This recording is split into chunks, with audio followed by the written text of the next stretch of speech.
Hope everyone good. Let's get started. Alright,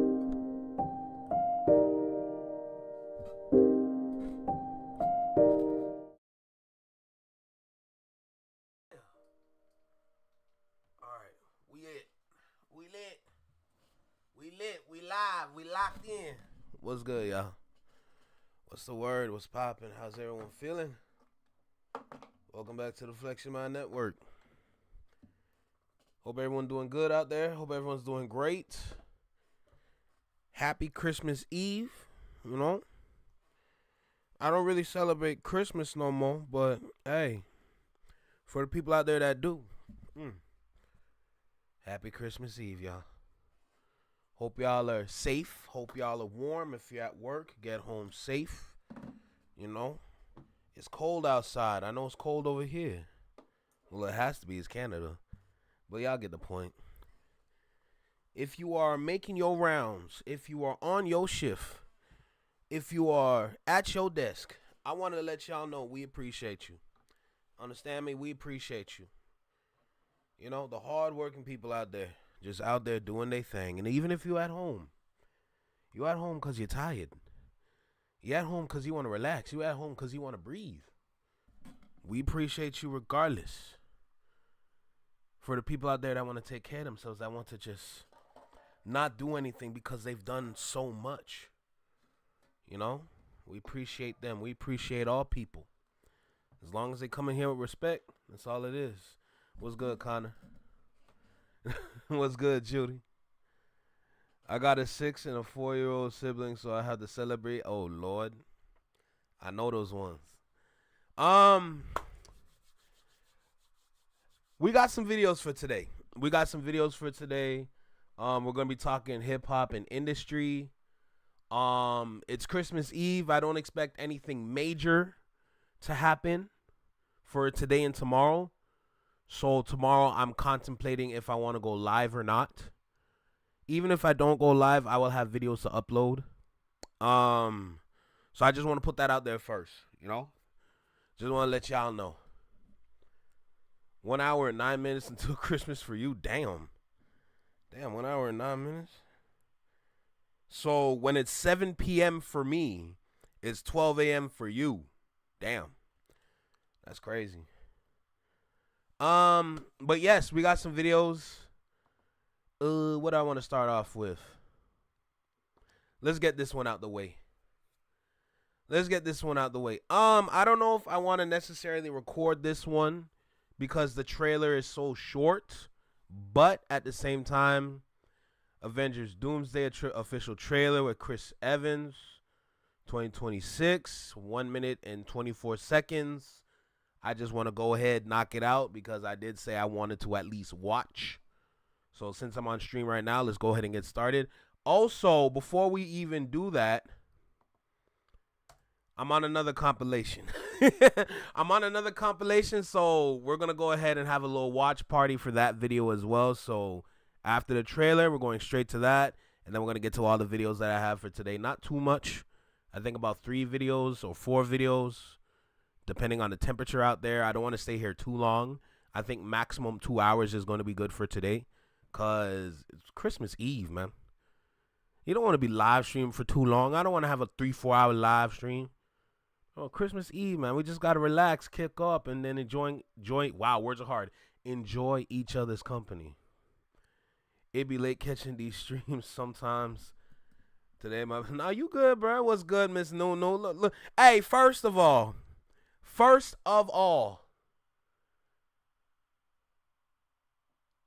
Congratulations to Nunu Nation making it to 1,000 subscribers. Look at God. Can I just say that? Congratulations to Miss Nunu for hitting 1,000 subscribers. She got 1,000 of them subbies. What are we talking about, huh? Come on, bruh. Miss Nunu got that 1K. She's different. She not the same no more. She got audience. Give it to her one time. Come on, what is we talking about, man? Come on, bruh. Come on, she putting on her own show in her kitchen when she cooked. Look at God. Okay?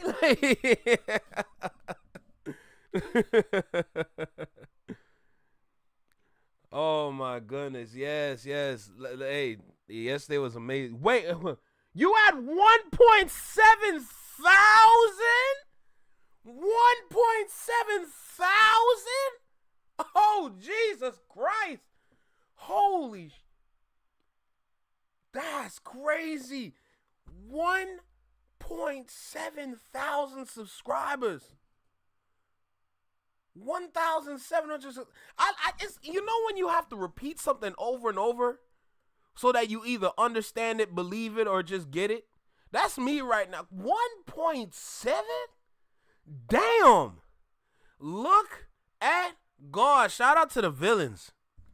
Bruh. Goodness gracious. Shout out to them villains, man. Holy. I can't believe it.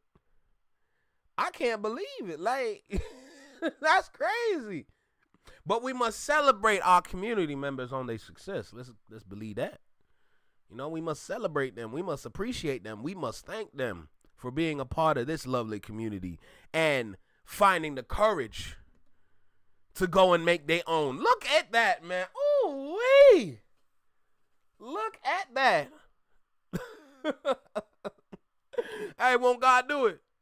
Won't God do it? What's good, Quickie? Yo, Quickie. Yo, Miss Nunu got to 1.7 thousand subscribers. 1.7, bruh. Oh, my God. Nah, that's crazy. That's crazy. Man, shout out to Nunu. Shout out to Nunu and her nation. She got a whole nation. What's that one Dave Chappelle skit? when he was Black President Bush? 40 nations of the willing, ready to roll, son. Like who? Who said that? I remember that. Oh my goodness. Oh, you're back. Oh, Nunu, you had me shooketh. You had me shooketh. Okay, so it's 1,070 subscribers. Either way, you got to 1,000. Listen, we're not gonna take that away. You got to 1,000. We must celebrate. Exactly. See, there you go, Connor. Congratulations, regardless. Anyway, I'll save the Avengers trailer for last. I feel like that'll be a good way to end off the stream. I really want to start with this. Yo, Von J, bro, what's good, bro? How you feeling, man? Welcome. Happy Christmas Eve, Merry Christmas Eve, however you say it. Thank you for stopping by for sure. We got some videos to get to because there's some videos that I missed that I want to react to, that I want to make videos for. We got to talk that industry talk. All that shit that's been going on with YouTube and everything, I got to watch it. I got to watch it, man. That's all it is. I got to watch it. So, with that being said, let's go ahead, lock in, dive in. And we're going to get started with this compilation. You're going live tonight to celebrate. I'm going to be there. The same way I was there on Cousin B's Twitch live stream for Vibrant, I'm going to pull up to Miss Nunu's live stream to celebrate her 1K. All right? But please, just make sure to get some rest before you start, because we don't want to have that happen again. Now, I know this individual did look like you, and we are all confirming that it was AI. But girl, get some rest first. Okay, get some rest first, okay? get some rest first, please. Anyway, look. Tell me how I hit my coworkers with the capitalism. I still feel like it's a nigga. Yo, Quickie, what are we doing, bro? Happy holidays, man. I appreciate it. Thank you. Yes. Anyway, let's go ahead and get started with this compilation, and then we're going to get into some videos, end off with the Avengers trailer, and then we're out of here. It's going to be 2 hours max, all right? Let's go. This one is for Drake hints on retirement and throws shade at Spotify reaction compilation. Let me go ahead and like that real quick. Shout out Black Alpha. All right, let's make that clear. Appreciate you for putting me on another compilation like always. I'm just so appreciative of these little moments, you know? The party is on life support. Oh, Drake just tried to come out and bash Spotify by calling them Spotify. Bro, what are you doing? Seriously, what are you doing? Last time I checked, you trying to appeal. The party is getting... Hey, out the gates. Out the gates. Belt to you know what. Drake is streaming now. Y'all didn't know that? He's streaming again. During this stream with Ben the Don, a few topics did come up that were a little intriguing. Number one being... Drake might be hinting at retirement? What? Bro, what are you talking about, man? What the He said something to the effect of, I might not be around all that much longer. Something like that during the stream, which caught some people by surprise. Me, not so much. Come on, Drake. Huh? Why would you be doing that? What's that? What's that, brother? Yeah, he out here, he's streaming again. Yeah, he back on his whole kick thing. You saw the album sales of Young Thug first week. You was like, I'm sorry, Eddie. I'm sorry, Eddie. All that stuff, all I said, all that stuff. I'm sorry, I'm going broke. I'm sorry. My Iceman album not on sale. I need to kick. I need kick open the door. Kick open the door. Kick open the door. Kick. I need you, Eddie. I'm sorry. Drake decided to get back on stream, but this time around, he decided to take aim at Spotify. It doesn't look like he's going to take a shot at another rapper, but this time he decides to go at the streaming companies that he was blaming for his loss of the battle. Yeah, that's right. He still blames Spotify and UMG for the reason why he lost this battle against Kendrick Lamar. Fake bully, I hate bullies. Fake bully, I hate bullies. You must be a terrible person. Everyone inside your team is whispering that you deserve it. Notice Drake only takes shots at people he know ain't gonna try to take shots back. That's why Glass and Malone got on him. He was like, yeah, why you doing that tough shit with Ebro? Now you doing that tough shit with Spotify. The motivational background music? You know what? They don't, but I guarantee that they, I can play it on Spotify real quick. I mean, We'll play it then. Wait, what'd he say? He's so corny. He said I could put it on Spotify, right? He's so corny. The Bendadine ain't even get the joke. I can play it on Spotify real quick. I mean, We'll play Wait, he said Spotify. I can play it on Spotify real quick. Drake is taking aim this way because he still thinks in his head that UMG and Spotify are responsible for his loss. Is the reason why he lost. This is why he's so upset. But I guarantee that they, Oh, shoot. He got HQK in here? Oh, man, that's crazy. I can play it on Spotify real quick. I mean, we'll play it then. With that, are you saying that the 125 billion plus streams are just botted streams and no one should care about that? I guarantee that they, I can play it on Spotify real quick. I mean, We'll play it then. And take us. Well, calling Spotify is awkward because I just recently saw this. Drake had became the first artist in Spotify history to surpass 125 billion streams. That's artists, not even just rappers, artists. You should tell your fans. You should tell your fans. You should tell your fans, hey, don't trust Spotify. Bro, that's so embarrassing, bro. That's so embarrassing, bro. Because everyone else is botting and not me. Not me. When we talk about streaming, the person that's most streamed on there is Drake. It's just crazy how you would call them Spotify when you're the most daily streamed person on there. He's so mad, but you're the most streamed. You're still they are still forcing you onto people, bro. Drake takes a jab at Spotify. He did, while then also getting this, becoming the first artist in Spotify history with 125 billion plus streams across all credits. But then he calls them Spotify, so I think that's kind of contradictory. It's like you just stuck in this mindset. It's like you don't want to leave this mindset. Bro, you sound crazy speaking like this, man. Come on, lock in on the album. People don't forget this stuff, bro. I love how I'm just the only one. Like, bro, you got a job to do. Do it. Like people don't forget back when Scorpion was dropping, and all of this is all you could see. Massive dance hits, Beast Mode, Happy Pop hits, Summer Party, UK music, British music, R&B, Friday, UK. Drake's not even from the UK. What are we talking about here? What are you mad for? Oh, you gonna try to act like you didn't know. Yeah, I'm mad at Spotify. I didn't know they were botting me. Yeah, you knew, Ninja. This is why you were so adamant about somebody botting Kendrick. And then when you found out that his shit was natural, you like, God, hey, there he go. He had it again. God, that's why you mad. That's why you really mad. Let's keep it tall. As far as I see, you haven't really been rapping for real.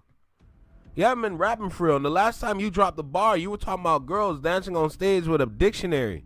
Like that was gonna hit. And this is the problem, right? There is still a current active lawsuit involving RBX going against Spotify directly, and it's in regards to I'm stupid, bro. What the fuck? Drake. Spotify claims billions of Drake streams were fraudulent. A new class action lawsuit accuses the streaming platform of turning a blind eye to mass-scale fraudulent streaming. It is kind of weird when I have this showing, you succeed on that platform. And people will say, oh, well, if you succeed on that platform, you think that platform is botting, then your music must be botting. I'm not saying that, but people will say that. Fake bully, I hate bullies. You must be a terrible person. Fake bully, I hate bullies. You must be a terrible person. Everyone inside your team is whispering that you deserve it. Bro, don't you not see what's going on around you? For somebody that's supposed to be the leader, Mr. Innovator, with your live stream with the Iceman series, It's not really looking innovative right now because you're just stuck in your ways. You out here like a terrible ex. Like that's how you moving. You're moving like you just went through a breakup with another nigga again. So here's the clip. People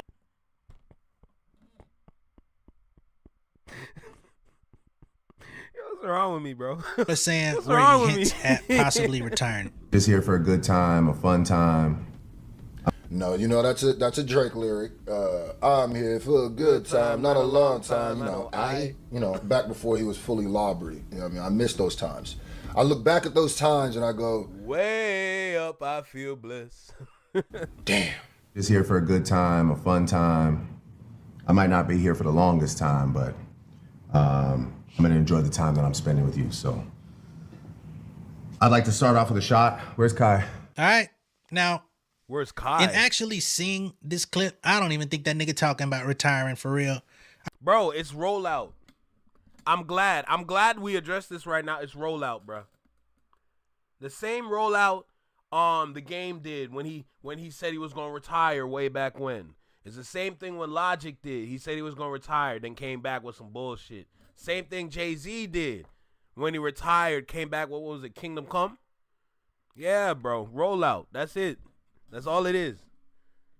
I think he was trying to say he wasn't going to be on the stream all that long. I don't know how long the stream actually went. There's a hell of a lot of clips going around. He may be talking about this being on this stream, but let's keep it real. Let's just go down the rabbit hole of him speaking about retirement. I was actually one of the people who have been bold enough to come out on record and say I think Drake probably should retire. Anybody tell you that this battle doesn't play a role in that and doesn't play like a major role in that is lying to you. You know, he's had a long career, illustrious career, a lot of accomplishments.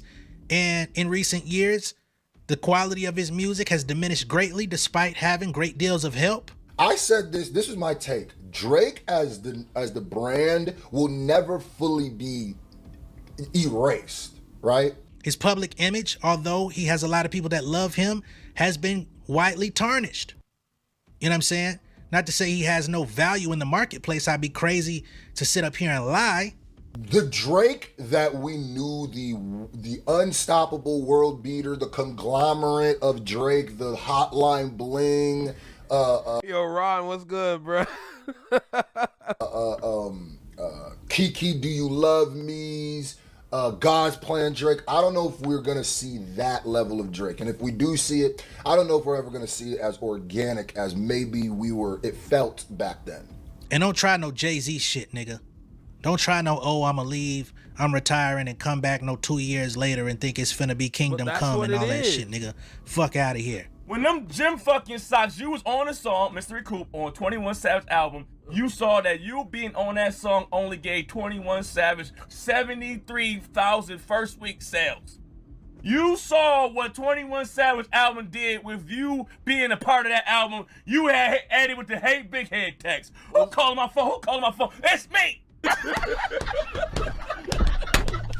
Not the Hey Big Head text. Holy, what's good, Jordan? How you doing? Had shed so much light on bot farming as a general conversation in hip hop that now fans are woke to this shit, and now they're pointing out anybody else who is using fraudulent streams. I think Drake did more damage to himself and his fellow artists that do bot also just like him by exposing this in a court of law. Listen, around 37,000 U.S. pure album sales were filtered from 21 Savage What Happened to the Streets first week. 21 Savage did 73K units sold first week. I'm going live. You, 21 Savage, Young Thug, y'all did 100,020 together. Is this the reason why 21 Savage can't sell 100,000 copies because they can't bot anymore? I'm not sure. It is funny how 21 Savage isn't getting the same look that he got with his last album after all of this bot pointing has gone in place. And Drake is responsible for the bot pointing. You wanted this.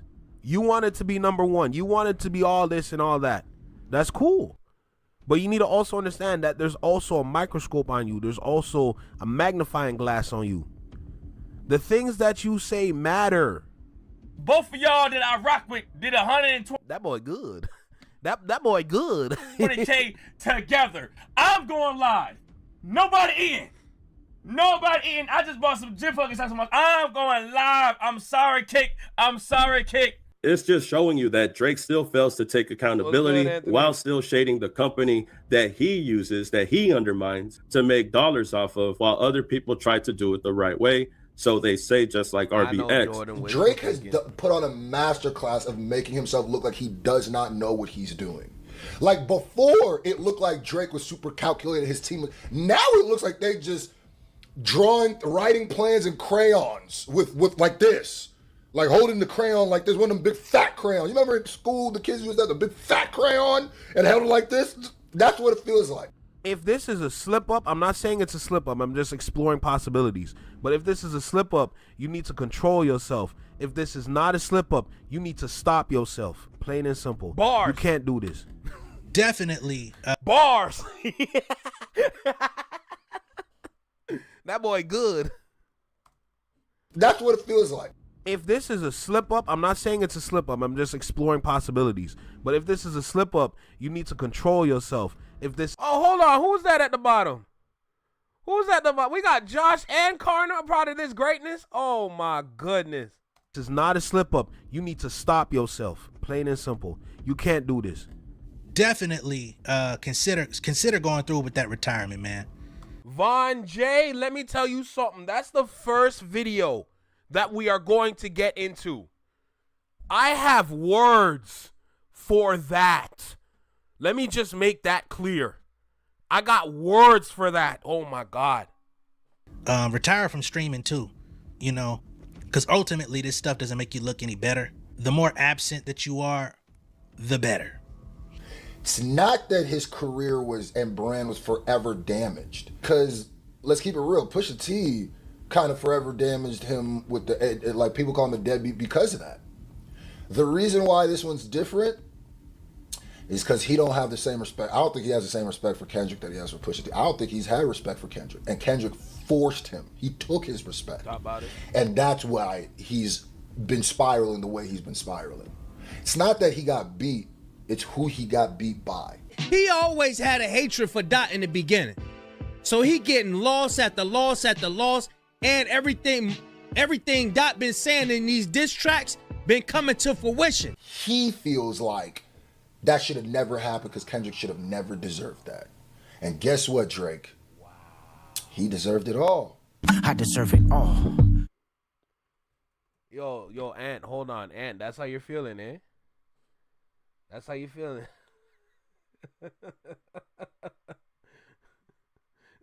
yo, the Ant, that's how you're feeling. That's crazy.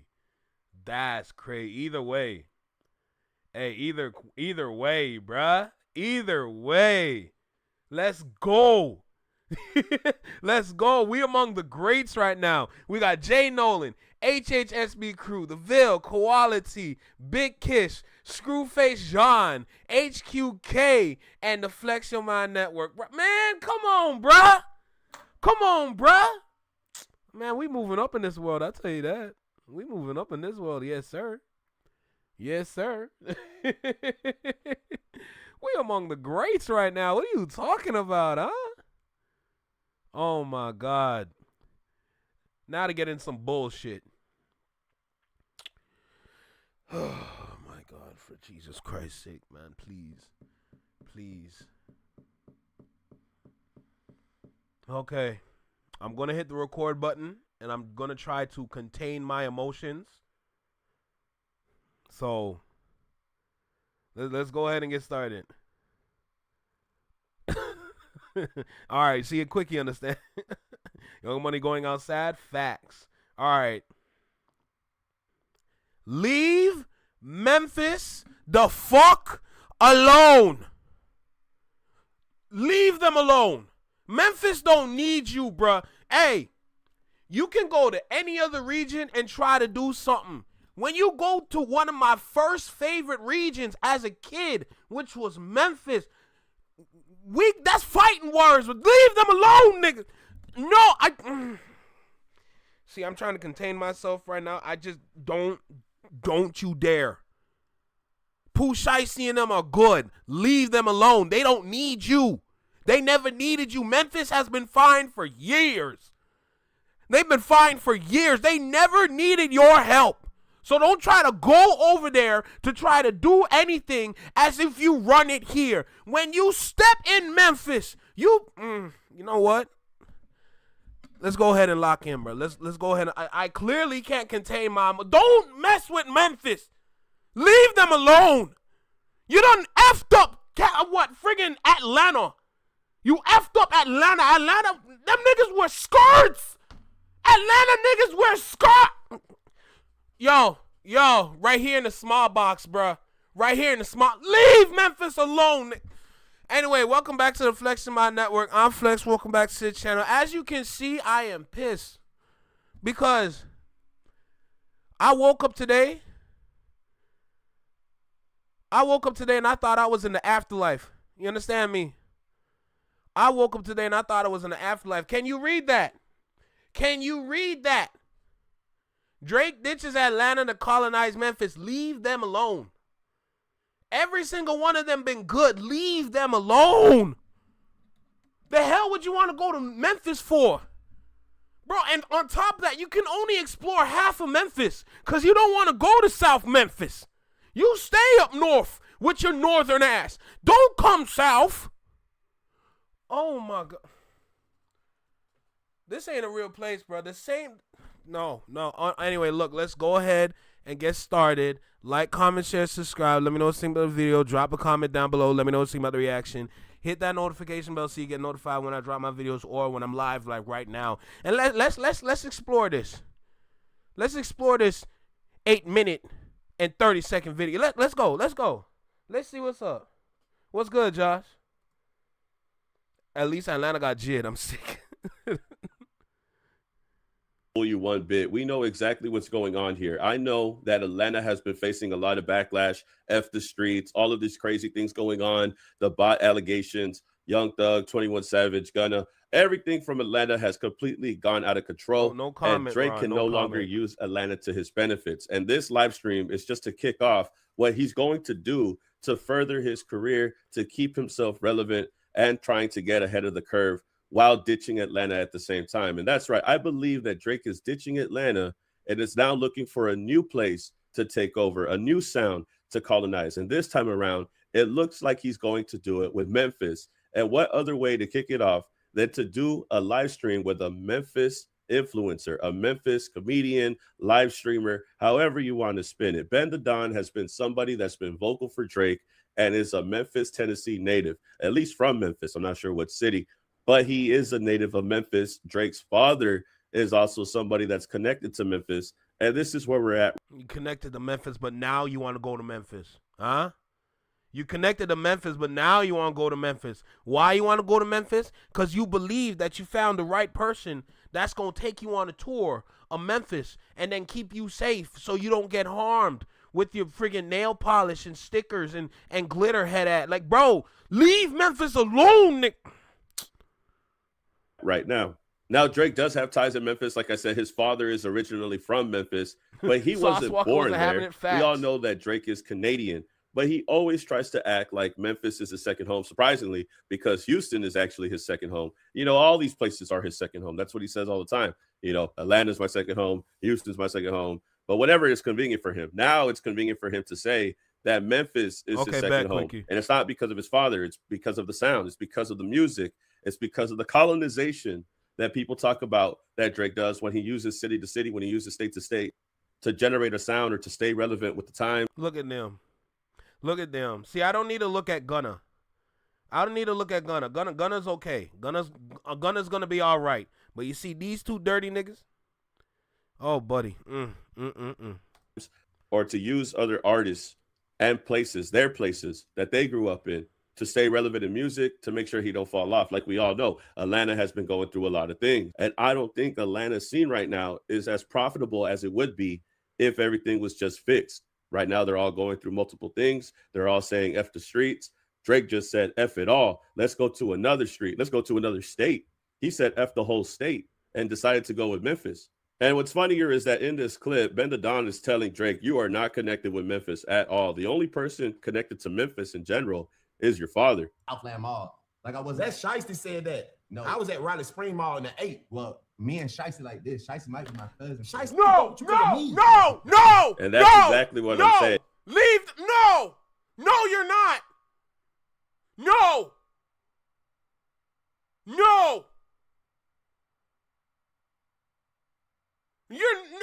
Hey, no. Hey,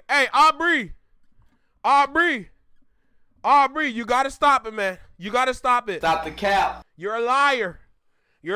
Stop it. Stop the cap. You gotta stop it, man. It's getting a little ridiculous out here. You're making yourself look foolish. Just stop it. Stop the cap. Stop it.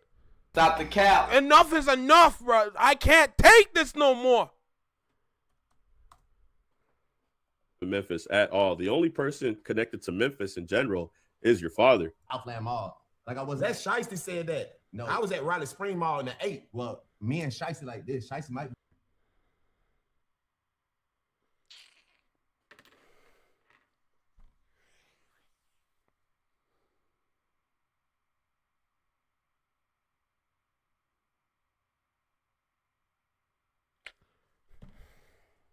my cousin. Shiesty fuck with you because of me. No, that's not. And that's exactly what I'm saying. Now, all of a sudden, he wants to cater to Memphis. He wants to cater to the Memphis artists. He wants to go and say that Pooh Shiesty. Hold on. Got a little ad. Isn't this the same Drake that said London had the best rappers? Isn't this also the same Drake that had a Toronto accent using a Memphis accent? Yup. He said Shiesty might be my cousin.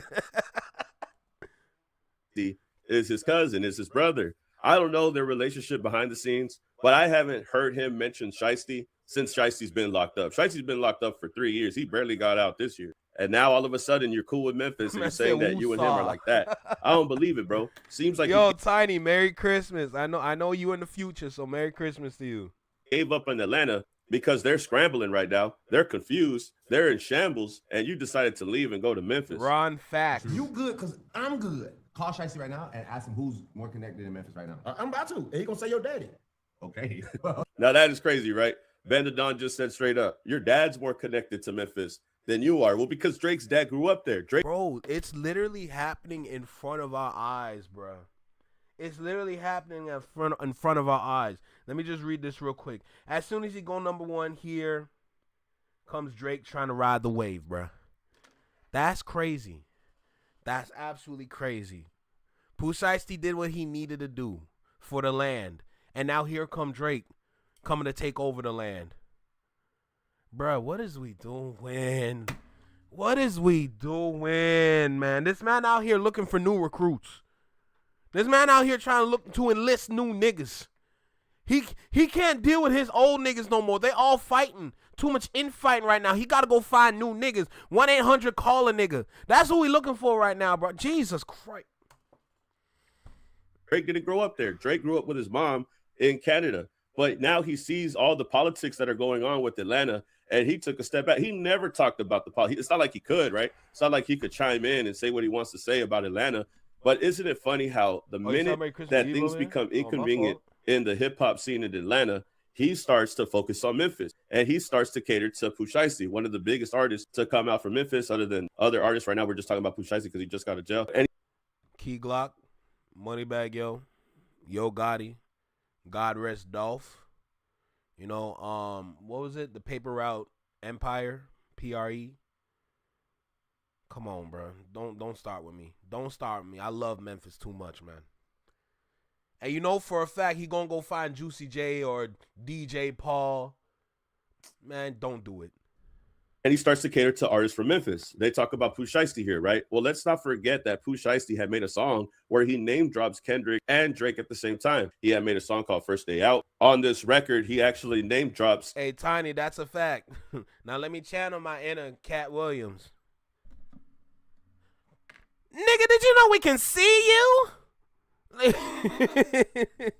Kendrick and Drake towards the end, he says, if my Drake jam on me, we beefing, I'm going to turn Kendrick Lamar. And when I first heard this song, when I first heard this record, this lyric, I thought by that the Drake way. would get upset at Pooh Shiesty. But maybe this is Drake's way of saying, hey, let's just be friends here. Let me get ahead of the curve. Let me try to be mutual friends with Pooh Shiesty. Let me still let them know that I still rock with Memphis. I don't want them to turn my back on me because it's not a good look that Pooh Shiesty, one of the biggest artists out there, is name dropping Drake, saying that if my Drake jam, we beefing like I'm Kendrick Lamar because I'm going to take you out, just like Kendrick did, just like he did to Drake. Like I said, the connections that Drake has with Memphis because of his father, I think he just wants to get ahead of this one so that way Memphis, the place where his dad comes from, doesn't turn his back on him.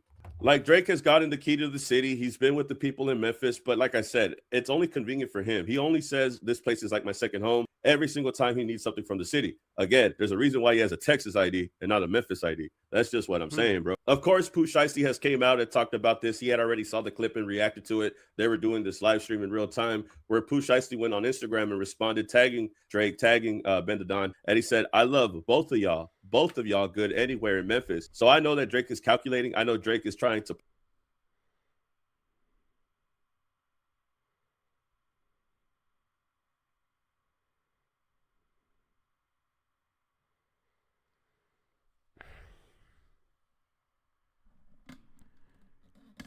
We know where he's going next because he hasn't really touched the Memphis sound yet. So we know exactly where he's going next now.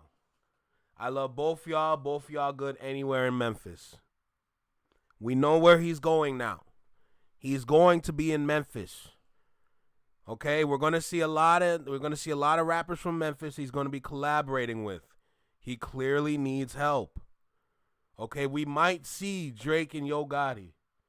We might see Drake and Key Glock. We might see Drake and Glorilla. We might see Drake and a lot of rappers from Memphis now. He might be getting some songs produced by Juicy J and DJ Paul now. He might have a song coming out with Pooh Shiesty. He might bring Pooh Shiesty to Canada now. He might be able to do that because this 2026 is going to be interesting. 2026 is going to be interesting.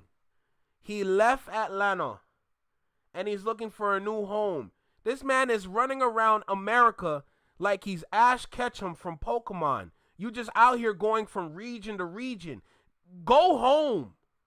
Go home to Kanto. Kanto miss you. And by Kanto, I mean Toronto. Go home. You'd rather help everybody else but the people in your own city, bruh. What about that? You out here over here. You going on boats to go to this region, to this region. You out here trying to catch all these rappers like it's the Pokemon team you need to go and beat the Elite Four, or I mean Kendrick, and you couldn't even do that. You couldn't even do that. Now you got to go to a new region and find new niggas so that you can go and compete with Kendrick. You hurt. You in pain. The people that you thought was behind you left you because they all fighting each other. And you hate the fact that this dude is running around reaping what he sowed. You hate that. Now look at you. Gonna find new niggas to go find a new sound and claim it as your own. Oh my, don't play with Memphis, man. Memphis is not to be played with. Memphis is not to be played with. That's all I gotta say. Don't play with Memphis. That's a dangerous place. I don't care what Pooh Shiesty said. Them niggas are loose cannons. They are worse than Torontonians, period. Plot trying to move from one state to another after Atlanta's going through what it's going through. Let's just settle in Memphis. Let me get good with the rappers in Memphis. Let me show them some love so that way we could benefit off each other, so I could benefit off of them, off of the state. It's a clearer play if I ever saw one. How convenient is it for you to do this after the last place you colonized is already going back and forth with each other in the rap scene? Let's just switch the scenery. And I don't think Pooh Shiesty. Yo, quickie. Let me tell you something. Don't do that again. Don't do that again, or I'm gonna have to put you on a 5-minute timeout. Don't ever do that again. He should just be cool with Drake just because Drake wants to be cool with him, because Drake doesn't even want to play Pooh Shiesty's music. How can Pooh Shiesty be cool with Drake like this when on the same live stream, Drake can't even play Pooh Shiesty's song all the way through without cutting it off because he's scared to hear his name drop with Kendrick's name? This clip right here, the same clip where he says that Shiesty is like his cousin, he's playing Pooh Shiesty's song, FDO, First Day Out. And before it could even get to this line right here in front of the screen, he cuts it off. So you're saying you and Shiesty are cool, but the minute that you hear his song, you can't play it all the way through because you're afraid of what it says towards the end? How are you and Shiesty cousins, but you're going to cut off the record before it says your name? Talking about we beefing, I'm going to turn Kendrick Lamar if my Drake jam. To me, that's a play on words, right? Drake, Draco, jam on me, we beefing, I'm going to turn Kendrick Lamar. But this is Pooh Shiesty saying that Kendrick Lamar is the winner. I listened to that First Day Out track. That shit's bars, bro. I ain't going to hold you. Pooh Shiesty was barring up in that track, but he was barring up the way he want to do it. He's not barring up like how it traditionally bar up. He's using his accent, using his sound, using his voice, vocals, everything. And he just delivering how he want to deliver. That's how I found it exceptional. And I respect that. But God damn. God, nigga, you afraid to hear Kendrick name, bruh? God damn, hold on. In front of the screen, he cuts it off. So you're saying you and Shiesty are cool, but the minute that you hear his song, you can't play it all the way through because you're afraid of what it says towards the end? How are you and Shiesty cousins, but you're going to cut off the record before it says your name? Talking about we beefing, I'm going to turn Kendrick Lamar if my Drake jam. To me, that's a play on words, right? Drake, Draco, jam on me, we beefing, I'm going to turn Kendrick Lamar. But this is Pooh Shiesty saying that Kendrick Lamar is the winner. I'm going to beat you like Kendrick did. So if you're so cool with Shiesty, how come you're not letting the song play all the way through? And to me, I think, we'll keep it alleged, I think that Drake is looking at this. I'm losing control over here in Memphis. When Pooh Shiesty says a lyric like this, it could trickle down. Other artists from the city, other artists from the state could start referencing me the same way. And then it's just going to grow into its own thing. People are going to start using the battle and start saying that I lost, start saying that Kendrick beat me. If we beef and I'm going to turn Kendrick Lamar, that's going to trickle down and grow out of hand. And I think Drake wants to befriend Pooh Shiesty, wants to befriend Memphis, regain that trust, regain that connection, because he doesn't want to lose that type of control that he had on the city. That's what I think what's going on here. And it's not that he wants to be close to Pooh Shiesty. It's not because he's saying that Pooh Shiesty is his cousin. He doesn't want rappers like Pooh Shiesty or other rappers from Memphis to take the disrespect out of hand. Because it starts with this line right here. Pooh Shiesty just got out. He's making these records. But it's only a matter of time before other artists, either in the same state or other state, that start taking the same movement, that start referencing the battle in their lyrics. This is something that I think Drake is trying to get ahead of. What other way to get ahead of the situation than to befriend the people that are already using the lyrics? He didn't say nothing too crazy. Let me step in so that way it doesn't get too overboard. It doesn't get out of hand. I don't think this stream was just for no reason. I don't think that it was revolving around Memphis, having a dude from Memphis. I don't think it was all just... Yo, Von J, he better not steal Pooh Shiesty's flow, bro. What's good, Tiff? How you feeling? Yo, let me tell you something. Drake don't need to go to Memphis, period. You're not prepared for Memphis, bro. I don't care what kind of fake mob ties you have, bro. Memphis is a different demon. Memphis is a different demon, bruh. And you just now realizing that you could go to Memphis. Even though your daddy been there. Bro. Leave Memphis alone, bruh. If he does steal Pooh Shiesty's flow, it's up. It's up. I got too much love for Memphis, man. I got way too much love for Memphis. That's ridiculous. For nothing. I think it was because he knows that Atlanta is going through something right now with the whole F the street situation. Let me just go to a whole other street. Let me just go to a whole other state where my father has a little bit of history. Maybe right here, I could figure things out. And also at the same time, put out the fire before it gets worse. Let me just try to control this part of the rap scene while I could. That's what I think, bro. I think that he's moving. He's going to use Memphis. He's going to try to use their sound, use their artists. The spot's hot over there in Atlanta, and I think this is what he's doing now. Either that, or he doesn't want Pooh Shiesty to mention him in any more songs. But y'all can tell me how you feel about this in the comments. Y'all can tell me how you feel about this in the comment section. I appreciate everybody that's out there. I hope everybody has a happy holiday. Hope everybody has a good Christmas Eve. Xmas, whatever you're celebrating. I hope you enjoy it with your family. I'm grateful for everybody that's on here. Appreciate everybody that's been rocking with the channel. Thank you so much. Cheers to you and your loved ones. Merry Christmas to you and yours, bro. Like, comment, subscribe, and I'll see you on the next video, man. Peace. Keep it a legend. Ridiculous. Ridiculous. Leave Memphis alone. Forever. Look, yo, you know what would piss me off the most? This is what will piss me off the most. If Drake goes to the same cookie store that they got Dolph at, I will turn into Satan himself. You hear me? Those are sacred lands. He's not supposed to go there. If he stepped foot on that premise, it's up. It's up. Bro, I love Memphis too much, man. I love Memphis music way too much.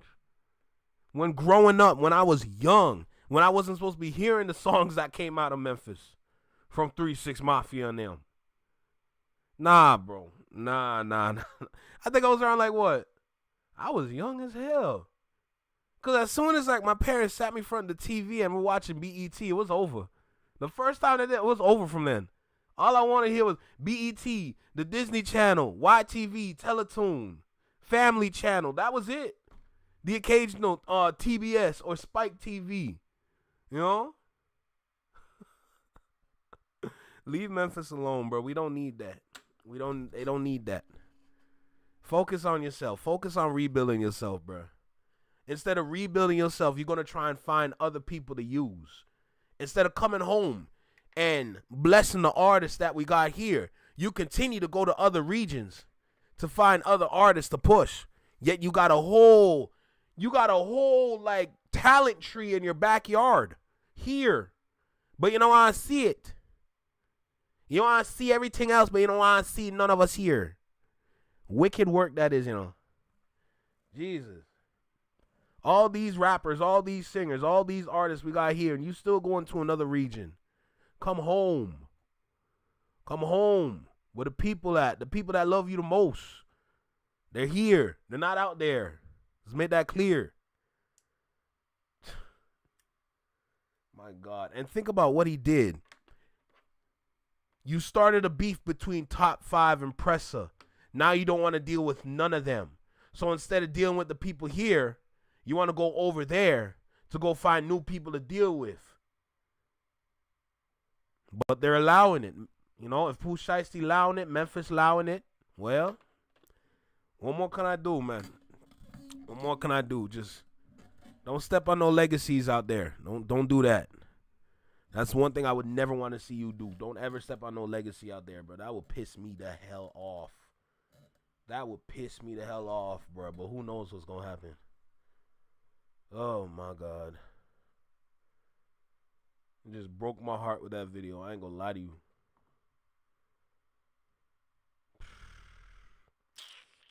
Hate to see it, man. Hate to see it. It's ridiculous. Which one is this one? Oh, that's Doomsday. All right. We got Curtis King, bro. Spotify got hacked. All right. Let me say that again. Spotify got hacked. And we're going to find out the little details to this. So let's go ahead and lock in. Let me hit this record button one time.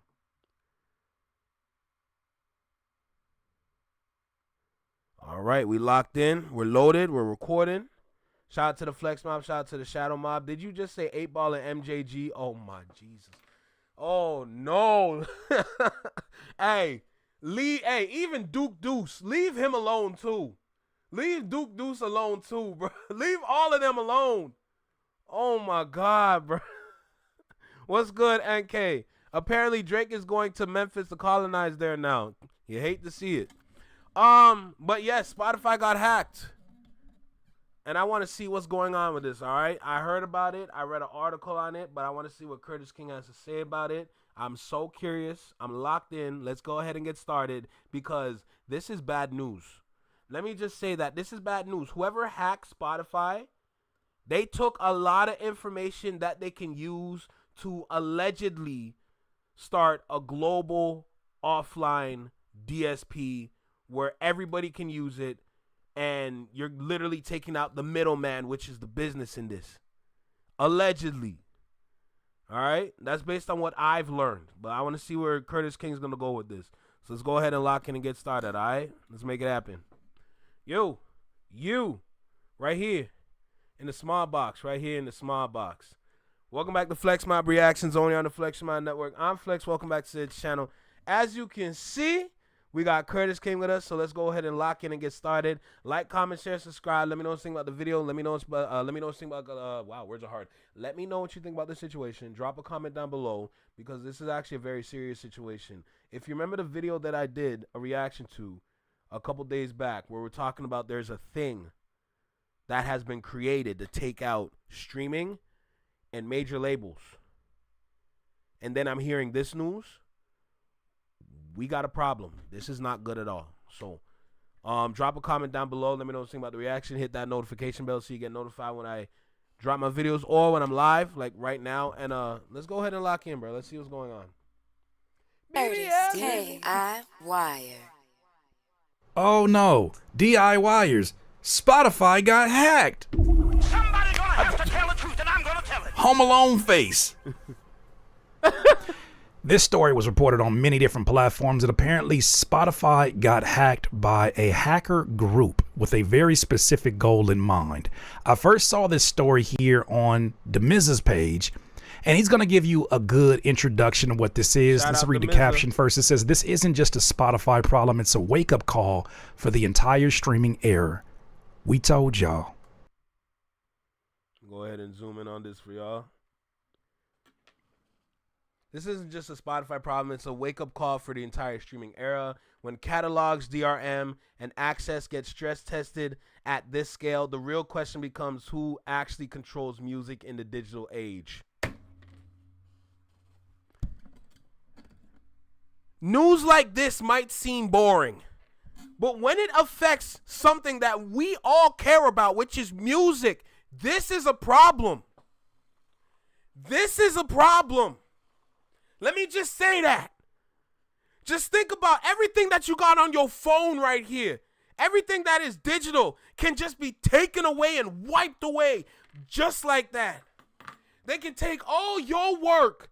They can either copy it, delete it, or make them take control over it, rendering you useless. You're just a name with no product. They can literally hack you and take your name from you. This, bro, I don't think people realize everything on Spotify can be downloaded. Let me just say that. Everything on Spotify, every song, podcast, whatever, can be downloaded. There are downloaders out there specifically for downloading music off of Spotify. Now, a lot of people might wonder, why would I want to do that? Well, with this shift that we're going through right now, you might want to take what you can get, especially for some DJs out there. They want high quality tracks. Just download it off Spotify. You're getting a high quality track right there. If people don't realize, you can download playlists as long as it doesn't exceed over 100 songs. You can download a whole playlist just like that, and you can just add it to your phone or wherever you want to keep it. A lot of DJs use this method so they can have the stems, because they need the stems to mix properly. Let's just get that out the way. This is a big effing problem. When catalogs, DRM, and excess get stress tested at this scale, the real question becomes who actually controls music in the digital age. To understand what he means, let's hear what he had to say. Breaking news, Spotify gets scraped. Big shakeup in the music tech world today. According to Billboard, a pirate activist group has scraped Spotify's music library, allegedly accessing metadata from 256 million rows of tracks. potentially up to 86 million audio files. Who do they think they are? AI companies?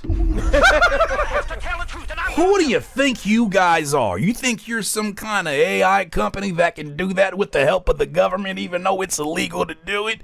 Who do you think you are? Suno? I'm dead. Wow. Hey, yo, DIYer, if you're enjoying this content, please don't forget to hit the like button. It helps this video and this channel get discovered by new people. I appreciate you. Now Go back ahead to and the hit video. that like button real quick. Data dump is reportedly being prepared for distribution via peer-to-peer torrent networks, totaling as much as 300 terabytes. Spotify says it's actively investigating, confirming that a third party scraped public metadata and used illicit methods to circumvent DRM, gaining access to some audio files. Okay, I got two questions about this so far. You're trying to tell me the same Spotify that has been telling artists, specifically independent artists, that your music is being botted because of their high-tech systems that is able to detect bot activity, wasn't able to save their own ass when somebody came to hack them?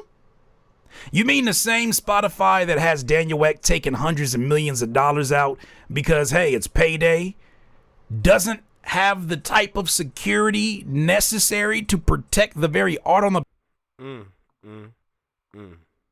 Stop the cap. page? This is fishy. This is fishy.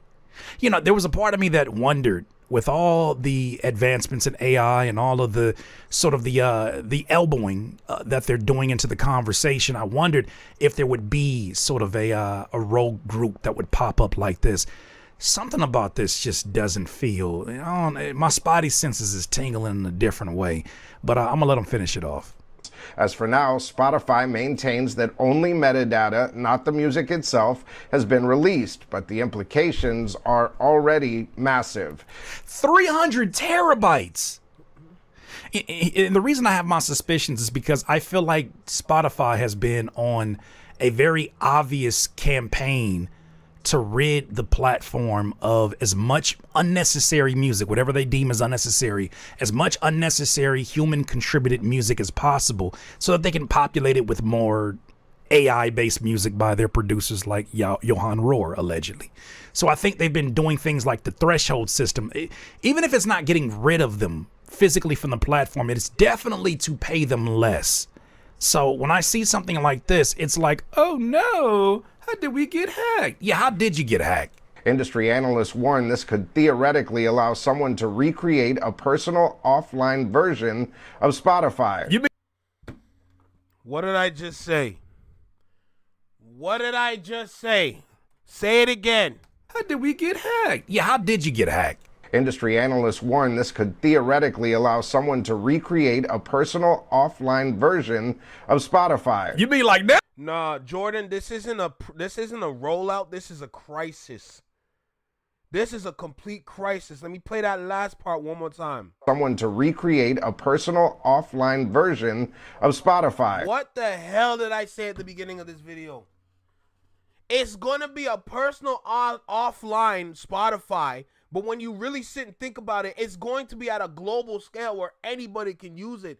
They're taking away the music from the people that have the library at our fingertips. Just imagine this whole time they had all the music and it was right there. And now they just got hacked. Just think about that for a second. For the whole time Spotify's been out, look at the whole timeline from when it started to today in 2025. And it just got hacked. And now somebody can make an offline version. What do you think if you make an offline version means? That means anybody can use the shit.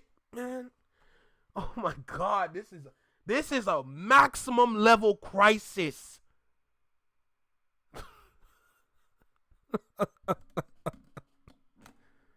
You mean like Napster? Oh shit, this shit. Hey, we back into the early 2000s. We about to get another master, baby. with the only real barriers being copyright law and enforcement.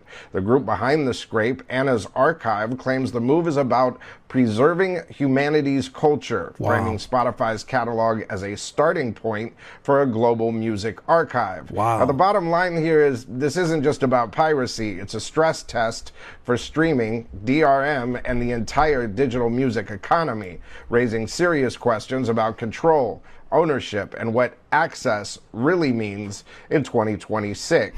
Story developing. Interesting. So they took it upon themselves to create.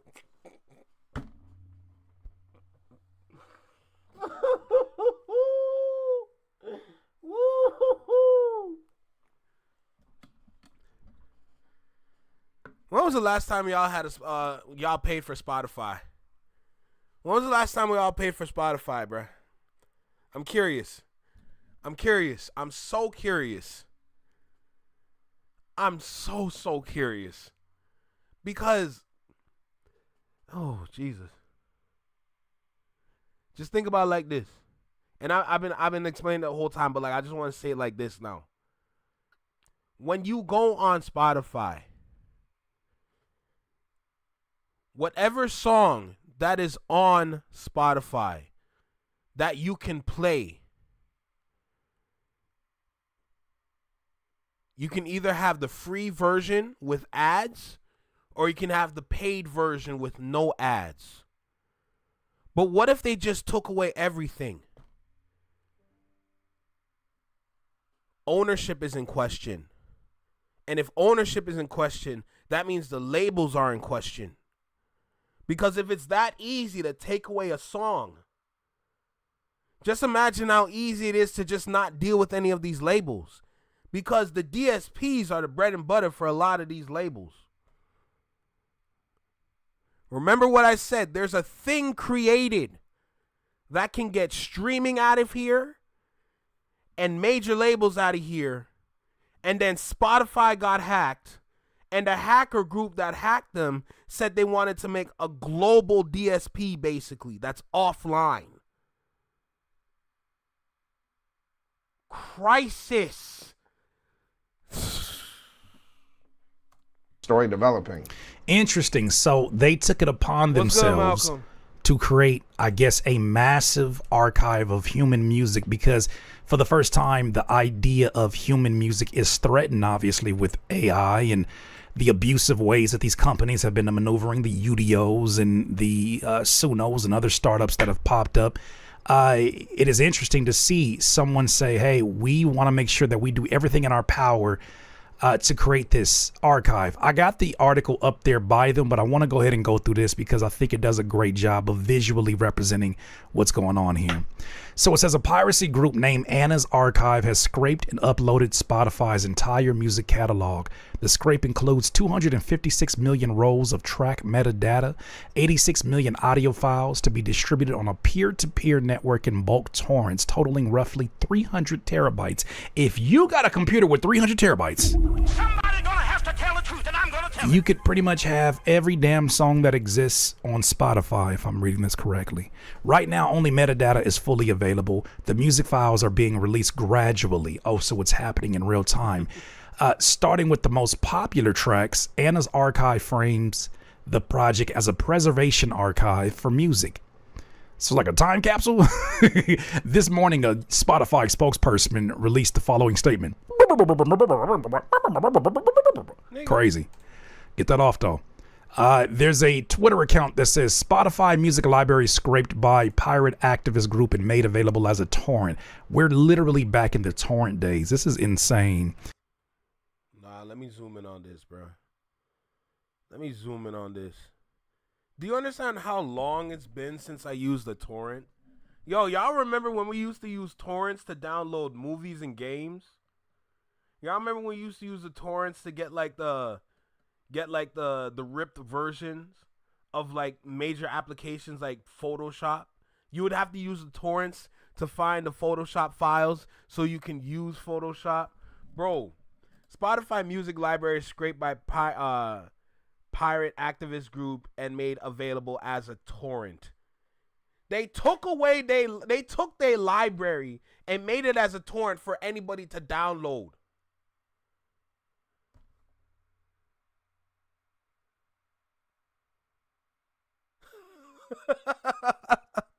Holy shit. Includes 86 million audio files now circulating in bulk. That is crazy. This, I believe, is on Threads. It says, someone said, just say what AI companies say. I only downloaded all that copyrighted content for training my competing product. Seems to work for them. Oh, God, it has. Wow. Submitting your music is now easier. LimeWire is a torrent low key. I don't disagree. Oh my God. For Critique My Beats than it's ever been. Let me tell you about it. Now we're using a platform called Nero. One song, one pass, $25. No extra tears and no more confusion. Just simply upload your music to Nero and we'll play it live. You'll also be able to see your place in line. And if you're short on time and you want to see it live, we also have a skip the line button finally. Damn. And just know it's the same honest, helpful, and real-time feedback that you've always wanted from me and the DIYer community. So hit that link below, reserve your spot, and I'll see you live on Critique My Beats. Well, let's go here to Anna's archive and let's see if we can get a little bit more information. Some of this is, you know, it reads like it's trying to be a little bit vague, but this says we backed up Spotify metadata and music files. It's distributed in bulk torrents, 300 terabytes, grouped by popularity. The release includes the largest publicly available music metadata database with 256 million tracks and 186 million unique IRCs. If you don't get it, IRC codes are literally like the digital footprint. That is how you identify sort of the DNA of a song. Wherever that IRC code goes, you're able to track whatever that song is doing digitally online. If it gets played on internet radio, if it gets played or streamed in different platforms, that ISRC code is very important. Most distributors provide that to the artist, but some artists like myself independently have access to our own ISRC codes. I think I got 10,000 for $99 or something like that. I'll do a video on it soon. It goes on to say, it's the world's first preservation archive for music which is fully open, meaning it can easily be mirrored by anyone with enough disk space. Oh my God. With 86 million music files representing around 99.6% of listens. Isn't that ironic? Isn't it ironic? Don't you think? The answer to piracy could possibly be dealing with one of its biggest crises because of piracy. That's what y'all evil ass get. Anna's archive normally focuses on text, books, and papers. We explain in the critical window of shadow libraries that we do this because text has the highest information density, but our mission, preserving humanity's knowledge and culture, doesn't distinguish among media types. Sometimes an opportunity comes along outside of text. This is such a case. A while ago, we discovered a way to scrape Spotify at scale. You scrape me, I scrape you? Crazy. We saw a role for us here to build a music archive primarily aimed at preservation. Generally speaking, music is already fairly well preserved. There are many music enthusiasts in the world who digitize their... They're literally breaking down how useless Spotify is. For anybody that don't understand all these words, they're literally breaking it down word for word, bar for bar, how useless Spotify is. How useless DSPs are, but they made themselves useful by taking the one thing that they need to be useful. Take the music away from Spotify. Spotify is literally nothing. We're not gonna go to Spotify to watch a podcast episode when we got YouTube right here. Which is why YouTube is going to be a very big media source in the coming future, where there's only two right now that's working. It's Netflix and YouTube. That's going to be the future of all this. DSPs are actually useless. And they spent this whole article breaking it down as to why. That's crazy. You're going to take their product and then begin to ether them. Buddy. This is, crisis mode level 10 for Spotify right now. their CDs and LP collections. We're going to talk about the popularity, the rising popularity. If you did not know, for the 19th straight year, vinyl has risen in sales. Somebody gonna have to tell the truth, and I'm gonna tell it. You know, there's something really endearing about knowing that you're going to be able to preserve and keep the thing that you paid for. And there won't be... Oh, shoot. Yo, Connor, you're right. It's 7 p.m. for me.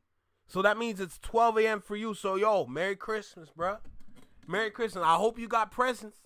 I hope you got some presents, but Merry Christmas, bro. Real talk.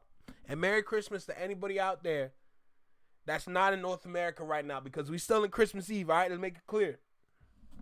Songs missing from the project you paid for, or there won't be subscription changes that take away your access to this supposed music that you had in your ownership. Yeah, we'll talk about that in a second. However, these existing efforts have some major issues. Over-focus on the most popular artists. There is a long tail of music which only gets preserved when a single person cares enough to share it, and such files are often poorly seeded. Over-focus on the highest possible quality. Since these are created by audiophiles with high-end equipment and fans of a particular artist, they chase the highest possible file quality. This inflates the file size and makes it hard to keep a full archive of all music that humanity has ever produced. No authoritative list of torrents aiming to represent all music ever produced. So they have scraped this joint, and they have a manifesto. They have a plan. They have a plan for preservation, because it seems like Spotify was absolutely heading in a direction of disintegrating the contributions of human beings that have been responsible for the foundation, the most important product that anybody ever goes to a Spotify for, which is music. Well, it's my first time hearing about the group, and this is really interesting. I really want to see how this plays out. In a related story, as I said, this is the 19th year in a row that vinyl has not only surpassed CD, but it just continues to rise in sales. I thought this particular post on Post Style was really, really good. Washington Post. In the actual caption, they said, since the 2010, streaming has dominated media consumption, and with that, sales of DVDs and CDs have sunk. Yet discs are still circulating in retail, and in some cases, demand is reviving. Discogs, an online marketplace. Yo, let's go, Jordan. Jordan with the membership gift. That's wild. Hey, Jordan, you girl, you amazing. Anybody ever tell you that? We appreciate you over here at the Flex Mob. You hear me? The Flex Mob Network greatly appreciates you for sure. Wow. And J Tom caught that one. Cheese. Place for physical music where users can also catalog their personal collections saw CD purchases increase 8% so far this year over the last year. The trend is driven by... Bro, it's so scary. Oh my God, don't y'all remember when for the people that's been here, don't you remember when we talked about that video and we were talking about how CDs and DVDs are making a comeback? Oh my God. Yo, physical products are making a comeback in music. Holy crap, that's crazy. Literally, like, I'm actually losing my mind right now. Like, yo, shout out to ZG Products, bro, or CG Productions, bro. Real talk, Zoo Gang, for real. But this, I never thought I'd see the day, bro. Yo, somebody bring back Blockbuster. Somebody bring back Blockbuster. Blockbuster about to have they shine again. Oh my God. Oh my God. I am in awe right now. In the actual caption, they said, since the 2010, streaming has dominated media consumption, and with that, sales of DVDs and CDs have sunk. Yet discs are still circulating in retail, and in some cases, demand is reviving. Discogs, an online marketplace for physical music where users can also catalog their personal collections, saw CD purchases increase 8% so far this year over the last year. The trend is driven by Gen Z looking for the novelty of vintage media on disc, as well as collectors and millennials itching to ditch their pricey streaming services, experts say. What do I always say? Humans are illogical. In a time period where these Gen Zers have access to some of the most cutting edge technology, they just don't feel like it. They feel less human. They feel less in touch with the very music. I'm sure they're hearing about the experiences that their mom and dad had at concerts, the feeling of opening up a CD, the sort of dopamine spike you got from smelling some of the chemicals. That sounds crazy. Smelling the chemicals off of the booklet, right? Going through page by page and seeing your fingerprints left on there. Nigga, I was mid-sip, man. What the hell wrong with you? And Jordan, it's a very lovely Christmas gift for sure. Reading through, all the production credits and the writers and looking at the amazing photography that went into it, being able to pick the CD up and look at the back of it. Like, there's so many things to it that it sounds mad to somebody who's never experienced it, but for those who know, you know. DVDs and CDs are making a comeback. It says Dan Levine, this is his collection, I guess, loves watching his guests light up when they see his DVD-lined bookcases and drawers in his apartment. The 30-year-old estimates he has over 500 DVDs, and that's not including his modest collection of CDs, VHS tapes, vinyl records, cassettes, and 8-tracks. You know how important that is? Especially in a time where you do have AI. I'm sorry everything keeps coming back to AI, but it does. In a time where you look at a TV show like Friends or you look at a TV show like A Different World, I only use that because I saw these were both TV shows that have been manipulated. I saw a scene from Friends where they're testing out something either on Netflix or on another platform where they'll be able to do product placements of products that didn't exist at the time that Friends was being aired on TV. So you're gonna get one of the damn characters holding up a Mountain Dew cold red. That shit went out. That shit went out. Hey, Connor, take care of yourself, bro. Merry Christmas to you and your family. Happy holidays, dude. We appreciate you over here, all right? Never forget that. A Different World. I saw they had a scene where those of us who enjoy that show love how much it's nostalgic to us, right? We don't want to see a upgraded Jasmine Guy face. Not even upgraded, just a 4K'd Jasmine Guy face. She fine as hell as she is. And then you look at the back at the posters, and the posters have writing that don't even make any sense. That shit say college. Nobody asked for this shit. Literally nobody said, I wish I could read that poster in the back. Nobody said that shit, and they still gave it to us. So having this physical media where you cannot change it after it's in our possession is so important, because also, too, niggas be changing information, too. Hello. Ted Streifus, chair of the Department of Media Studies at the University of Colorado at Boulder, said this: being able to physically display media artifacts tells people something about who you are and your identity. That just does not translate into the world of streaming. Yeah, sure, you got playlists on streaming. Sure, you have, the year-end wrap-ups where you can talk about the artists that you listen to the most. It's not the same as that Sade vinyl that you see hanging up here after every episode. There's a certain aesthetic, a certain temperature. Man, just imagine if I had like some vinyls or some CDs that will take up this whole area. Like, just take up this whole surface area. I got like a bunch of vinyls that I've gotten just all displayed here. Bro, man, that would be dope. Oh my goodness. That happens, occurs in the room when you see that. There's a certain type of understanding that you have. I wish you could see from this angle. I got Jay Dilla here on the wall. I got my vinyl here on the wall. Just the appreciation for art. I got my homie Thurs up here. The appreciation for physical media and the stories that they tell through these pictures, through these photographs. Yeah, streaming is cool. Okay, it's convenient, but it's still not the illogical human experiences that, I don't care what generation you're a part of, you crave. So this is a great point. It goes on to say, for Robin Johnson and her family, the DVD and CD aisle at a thrift store is her favorite section. I ain't gonna lie to you. Thank God my Xbox still plays DVDs. You know what I'm saying? Thank God we found a DVD player. I don't forget where we got that DVD player for. It might have been like a thrift shop. Because, dog, the reliability of knowing that I can go to them little $5 bins and get like my favorite movies in a pack. I think I got like 4 Spike Lee movies for $10. I'm sorry, Spike, but that deal was too damn good to look away. Her son, Max, 14, and daughter, Sailor, who's 15, don't have smartphones or unfettered access to streaming services. So they love the thrill of adding to their collections. That's a beautiful thing.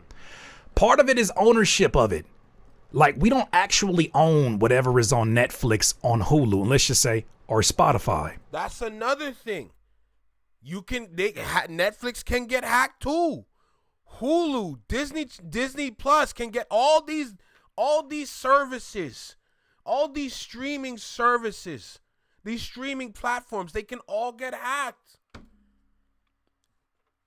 Yo, this is crazy. This one hack that happened to this little application threatens every streaming platform we all have. That's why I mean it's a crisis. It's not just think streaming. Okay, take it away from Spotify. Just think streaming platforms in general and start to list every single one. This one platform got hacked and scraped. They took their ish. What about Netflix, Hulu, Disney Plus, HBO? The list goes on. Amazon Prime. All of them are in question right now.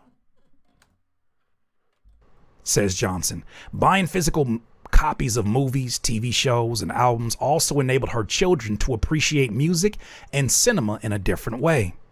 Gen Z is a growing customer base for CDs, says Lloyd Starr, Chief Operating Officer at Discogs, an online marketplace for physical media. They're intrigued by a medium that's foreign to them, he said. For the younger generation, it's vintage. Oh, a part of me dies every time I see that word attached to CDs and DVDs. Somebody gonna have to tell the truth, and I'm gonna. It's not vintage. And then the last post here from Lloyd Starr at Discogs says, he's a chief operating officer. He says, no doubt there is this huge cultural tension between AI and analog, and we see it especially when people are talking about Spotify. Music is more accessible than it's ever been before, but that kind of stripped us of our musical identity at the same time. And if that ain't a damn bar, I don't know what is. Oh no, Spotify, what are you gonna do? Oh no, Spotify, oh my gosh, Daniel Egg. Now you gotta grow your hair back. Oh shit, I know you pulling out the hair you don't got in your beard. Spotify, you played with artists for a long time. And it was only a matter of time. Bro.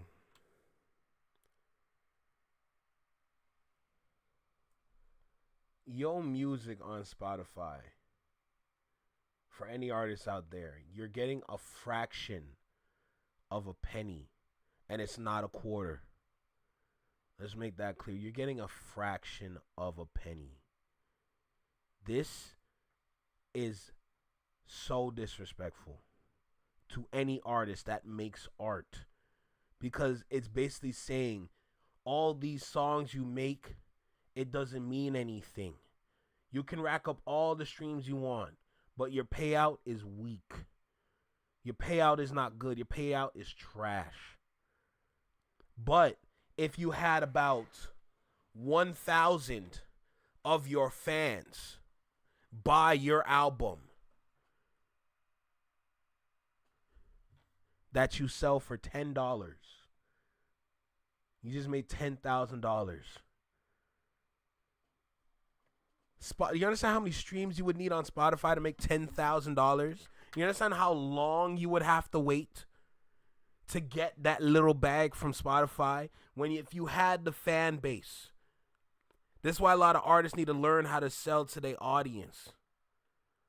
But you need to learn the marketing and the business to achieve that. A lot of people don't realize if you're a top tier artist, you don't need millions of people listening to you.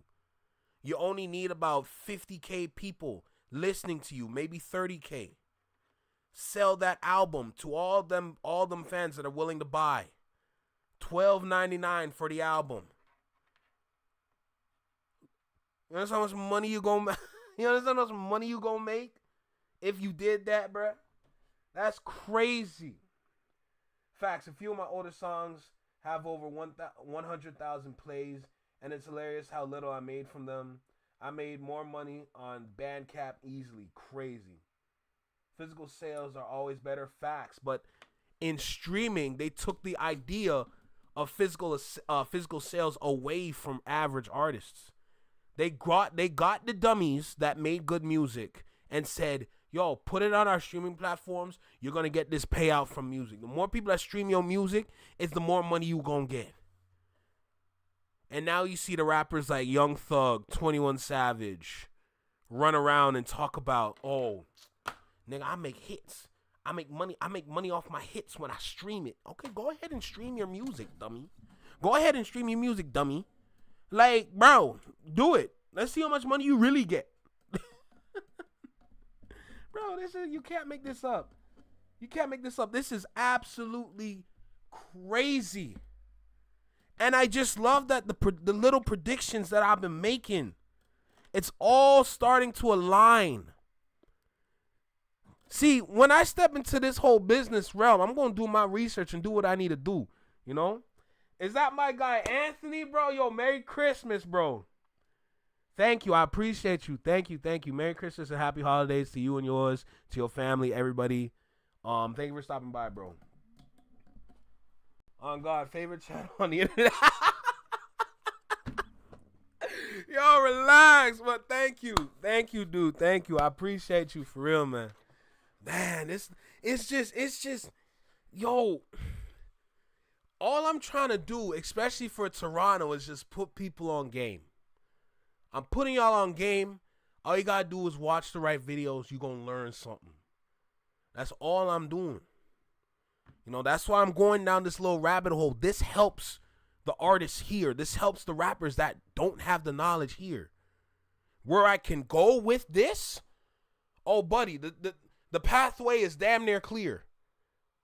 But I just wanted to start doing this because I want to make sure they know, like, yo, I'm being critical with y'all because I know y'all can do better. I'm being hard on y'all because y'all got to learn. Because if you don't do it, you know, you're not going to make your bands that you be flexing. And we know how you get that money for real. So, it is what it is, man. You got to jump. Yo, Vaughn, hey, do what you got to do. Take care. I appreciate you for stopping by. Merry Christmas. Happy holidays to you and yours. Take care of yourself, bro. Real talk. Holy. But this right here, oh, Jesus Christ. God see it all. God don't like evil.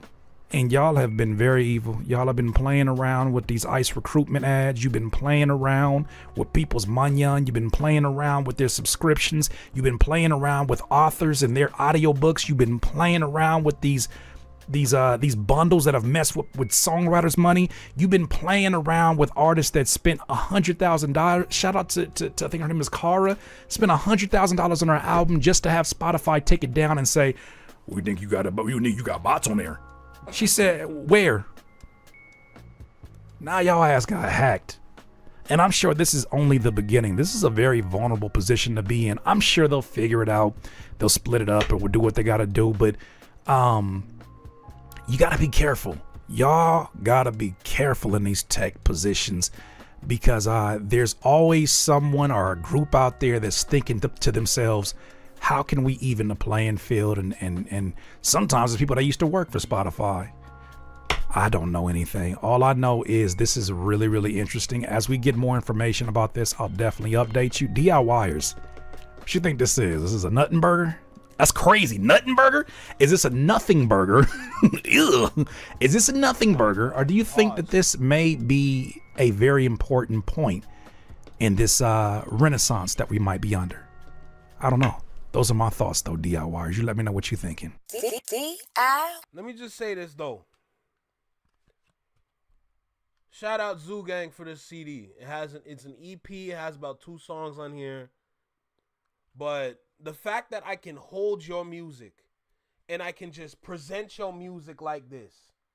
I know it's reversed, but y'all get the idea. The fact that I can show the people your music just like that. So all they got to do is just a quick Google search and they find you. Bro, that's easy money right there. That's a potential buy right there when you drop a project. This is an EP. When you drop the full project, bro, just like that, easy. Bro, if more rappers around here that have good music started to do physical sales, I'm making a purchase. Because this is the easiest way to support somebody. You know, when we shifted from the physical to iTunes, I know iTunes is still around, but when we went from like the physical to iTunes, make it a little easier to get a project. You can still purchase it. It's about like $10 or so for an album. And, yo, money right there for the artist. But if the artist had physicals like this, that it can literally just sell at a concert and said, this is my project. You heard some songs off the project when I was performing. I would love for you to buy this, make that purchase, listen to the full project on a little Walkman CD player kind of situation. And, bro, we got the music just right here in our hands. Because this ain't working right now. Your phone is not working right now. It got hacked. They took away a lot from the library and said, y'all can download it now. Bro, yo, these streaming companies could be cooked. Because who knows? You can get bombarded with hacks now. Knowing that your walls are not, well, first of all, pause. But knowing that your firewalls are just weak. Because you didn't think you would have got hacked. But here we are today. Oh my God, bro. Like, I hope they're in crisis mode because they better take this seriously. That's a big problem for real. Oh my Jesus. It's only an hour and 35 minutes. Hour and 35 minutes. I got one more video by Curtis. I think we're gonna spread these videos out throughout the week, going into the weekend, so I got things to upload. But shoot. Let's go ahead and talk about YouTube and how powerful YouTube is going to be after this Billboard split. YouTube literally told Billboard, I don't need you. I don't want you no more. Leave me alone. So let's go ahead and dive in with this one right here, bro. This is going to be the second last video. The last video, like I said, we're going to watch the Avengers Doomsday trailer. And then we're going to be out of here. We're going to watch this video first. And then we're just going to, do what we got to do with this one. Get to the last one. We're going to be out. I only want to spend 2 hours. I don't want to take up too much time. It's Christmas Eve. I want to make sure you tune in. But at the same time, be with your families, man. Be with your loved ones. Celebrate the holiday season, Come kick it with us in Discord if you want. If you're bored. Discord link in the description in the link tree. Real talk. But looks like YouTube is about to be a superpower. I already made a prediction. YouTube and Netflix are going to be the 2 powerhouses in the future. Because with what YouTube can do and how YouTube can get Spotify out of here, especially after they got hacked, bro, Billboard is Billboard is cooked. First of all, the concept of Billboard is flawed. And on top of that, Billboard exposed themselves because I had no idea they controlled the streams and how much a stream would weigh. I had no idea. But now I know. That's crazy. So here we are with this video in front of us by Curtis King. So let's go ahead and lock in, dive in, and get started, all right? Let's make it happen. Y'all know what time it is? Let's go. Yo, you, right here in your small box. Right here in the small box. Welcome back to Flex Mob Reactions, only on the Flex Mob Network. I'm Flex. Welcome back to the channel. Hope everyone's having a great evening. I know it's dark outside for me over here. But wherever you are in this world, I hope you're having a good day. Merry Christmas to everybody in the future. All right, we appreciate you. Happy holidays. Shout out to the Flex Mob. Shout out to the Shadow Mob always, no matter what. Let's go ahead and dive in with this. Let me not waste no more time because y'all know I like to talk. Y'all literally witness me talk all the time. Like let's go ahead and get started. Like, comment, share, subscribe. Let me know what you think about the video. Drop a comment down below. Let me know what you think about the reaction. Hit that notification bell so you get notified when I drop my videos or when I'm live, like right now. And let's see how powerful YouTube has gotten, bro. Let's go. Breaking news, YouTube says they will stop supplying data to Billboard for the charts. So the biggest music streaming platform in the world, YouTube, is pulling out of the Billboard charts. Billboard used to ask YouTube to send their numbers, and YouTube doesn't want to participate in it because they feel like Curtis K.I.Wire. I heard is beef in these streets. That is the news about YouTube ditching the Billboard charts. Now, I got a few videos that are going to give some perspective on this, but I myself was very curious about this because one of the largest places that people go and consume music will no longer be providing numbers for consideration to the Billboard charts. Oh, in real time, the Billboard charts are losing their pull and influence. Pitchfork wrote this article. Before he starts, just think about everything that had power throughout the decade and a half that it's existed is slowly starting to lose all of its superpowers. Just think about that. That's so crazy to me. That is absolutely crazy to me. That just goes to show you time continues to move forward. No matter what you do in this moment, you got to remember this is your moment. Your moment don't last forever. And it's going to get to a point where you got to get out of here. And that's what we're witnessing with all these big major platforms, bro. This is crazy. Says songs streamed on YouTube will no longer count towards Billboard charts. The platform announced in a blog yesterday. The change will take effect on January 16th, 2026, according to Liar Cohen. I don't like that guy. YouTube's global head of music. Cohen blamed a long-running dispute over Billboard's decision to weight subscriber streams more favorably than ad-supported streams in its chart tally. Say that. Hold on. Let me read that. Hold on. Blaming a long-running dispute over Billboard's decision to weigh subscriber streams more favorably than ad-supported streams in its chart tally. What? Hold on. Run that back for me. A long-running dispute over Billboard's decision to weight subscriber streams more favorably than ad-supported streams in its chart tallies. This is getting more convoluted by the day. Who even figures that specific out? All you got to know now moving forward, when you see a song in the charts, there's a whole lot of trickery going on there. It's a whole lot of trickery going on right there. YouTube is threatening to pull its data despite a recent rule change that suggests a compromise on the issue.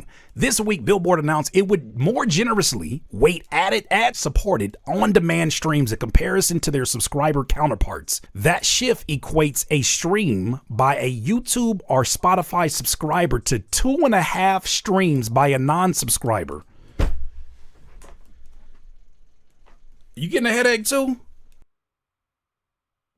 I just want to say this because I know with videos like this, for a lot of us here, we don't understand, we don't get it, and we tend to leave or we tend to not listen because we don't have the knowledge and information and understanding to comprehend what's in front of us. And before I even started any of this, I was right there with you. Thank God I went to school for what I went to school for, because that helped me understand this whole landscape for music right now, because marketing is at the forefront for music now.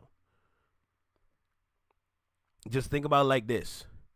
The reason why I'm watching all these videos and I'm learning and educating myself with this, because it's simply because this affects the music. All these things that we're learning affects the music that we hear.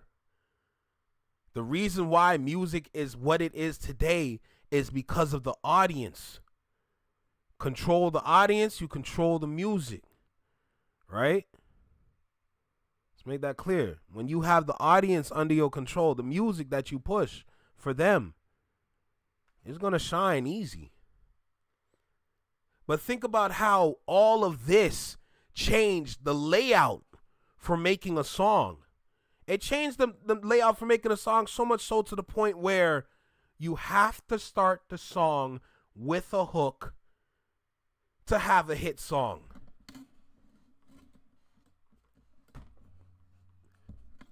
Once upon a time, the song started as a breath of fresh air, or as a thought that just was so profound, or just something dumb. You started a song any way you wanted to start it back in the day, but it's gotten to a point where you have to start the song with a hook if you want to capture somebody's attention. Do you see what's going on in front of you? When the landscape changes, the music changes with it. So when you see this shift that we're going through, that's going to change the music too. So I'm going to take the time to learn this for sure. I just want to put that out there and make that clear. Damn, it's really over. Biggest platform is Spotify and YouTube.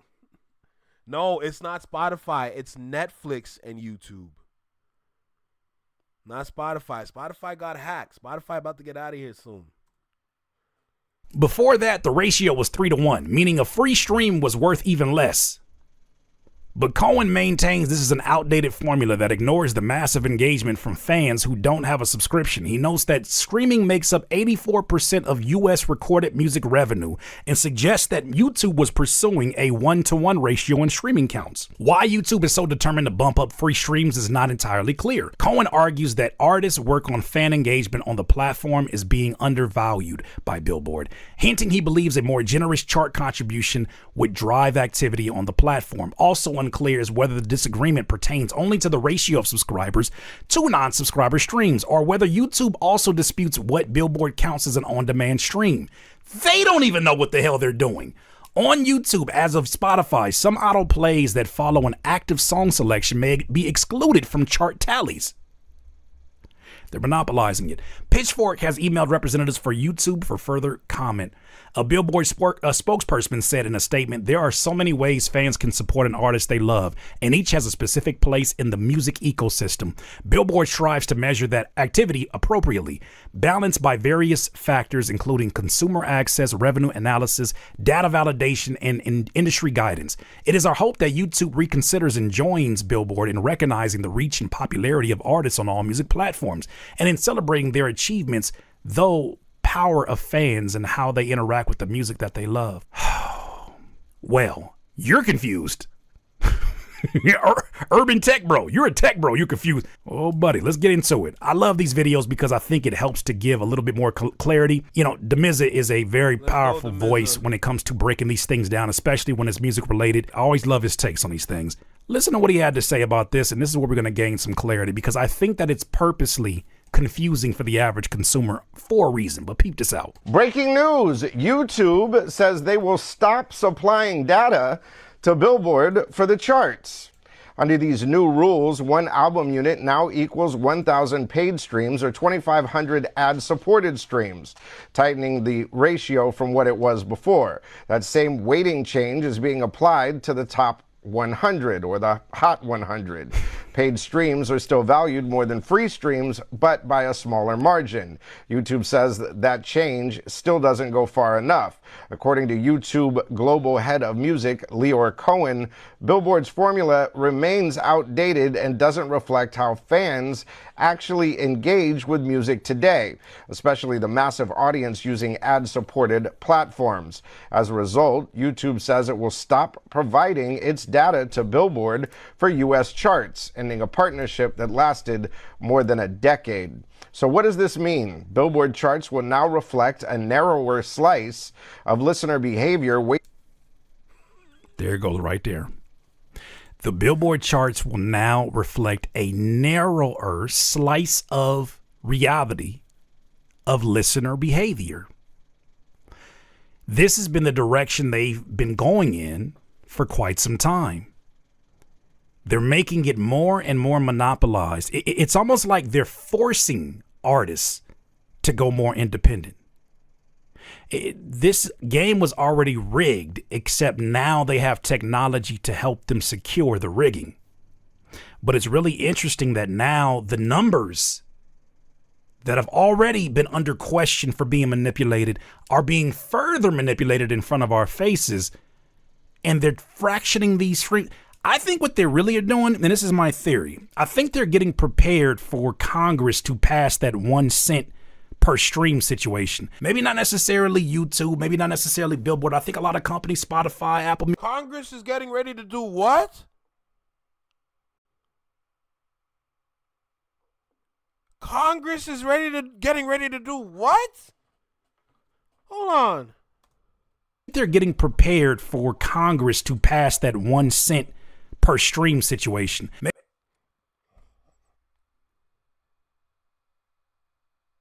the hell is going on?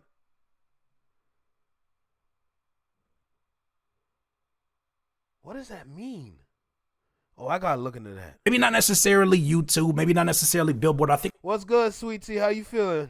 Welcome back. I appreciate you. A lot of companies, Spotify, Apple Music, I think all of them are making some preparations for how streams are paid out, how they're counted, how albums are counted, to prepare for the inevitable pricing for a stream. They must know something we don't. My gut instinct tells me that has to have something to do with this. More heavily towards subscription platforms, while one of the largest music discovery engines in the world just steps out of the equation. This isn't about taste or quality, it's about inputs, weighting, and what data gets counted. When the rules change, the pictures change. And right now, the chart is measuring a different version of reality than most listeners realize. I don't see Billboard not capitulating here, but what do I know? So, YouTube is basically want to go dolo. This platform that I'm live streaming on wants to be the king again. Basically, if you've paid attention to the changes YouTube has made over the years, how you can watch movies, how you can rent movies, how you can listen to music off of YouTube Music, they changed their algorithm. There's reasons why these things have been changing. These are business decisions when these things change, right? Fast forward to today, looking at the landscape for streaming, we only got 2 giants left. Netflix, because they've been buying up all those other companies like Paramount. Just think about that. Think about all the business decisions that these individual companies are making to make themselves be the king of this thing. A lot of people got out of here. These 2 companies move a lot of people out the way. For YouTube to get to push away from Billboard, knowing that Billboard controls the streams, controls the charts, in my mind, that takes me back to the time when YouTube first started. When YouTube first started, when you put up a music video, if your music video was hot, if your music video was popping, you'd get easily 100 million views in a couple days. Nowadays, you'll be lucky to get 12 million views in about 10 to 15 days. When other platforms started to exist and started to step into the race, it took away the viewership. YouTube used to have a lot more people watching videos back in the day before we got to today. Today, it's not even close to what it was before. Now, is YouTube going to be what it is like back in the day? No. But with what's going on right now and YouTube and Netflix being the only ones that's really going to be in competition, we might have a big surge of people come back to YouTube. Let me just say that. We might have a lot of people coming over to YouTube again. I'm not even going to lie to you. Because if these other guys are out of here, I mean, they ain't got no choice but to come to YouTube. Just think about that for a second. Oh my goodness God. Another reaction, my guy Kato. These are my go-to people. Whenever I see them post about something like this and I need more questions answered, these are the folks I go to. Oh, by the way, before we finish this, hey yo, DIYer, if you're I already know, because you got Nero. Don't worry. I know, bruh. The producer, Kato producer, said this about YouTube pulling out of the Billboard charts. So the biggest music streaming platform in the world, YouTube, is pulling out of the Billboard charts. What happened is that Billboard made an update to their policy saying that overall streaming is going to count more towards your Billboard chart position. They're trying to align with consumer behavior and how people are listening to music. However, they said that free streams count less than paid streams. And YouTube didn't like that because they are heavily supported by ad revenue, which is considered a free stream. So YouTube clapped back and they were like, well, guess what? Starting January, we're just not going to send y'all any more data. And so starting January 16th, it doesn't matter if you have 100 million streams on your music video, if that's where most of your fans are listening to your music, none of it is going to count towards the Billboard Hot 100, the Billboard 200, or any of the chart positions. All I could think to myself, and we're going to cover this in a second, all I could think to myself is, whatever you thought the conversation was about hip hop's absence from the charts the last 2 months, however annoying it was to you, it's about to get 10 times worse. Somebody gonna have to tell the truth, and I'm gonna tell it. Come over to YouTube. Billboard, with this happening to Billboard is slowly going to fold in on itself, basically. Because if you lose a giant like YouTube and you relied on their numbers to help get the overall streaming numbers, what does that say about Billboard? And then take that and then look at YouTube. What does that say about YouTube? That means YouTube is more powerful than anybody thought. But because DSPs got in the way, YouTube had to step to the side because they lost a plethora of viewers.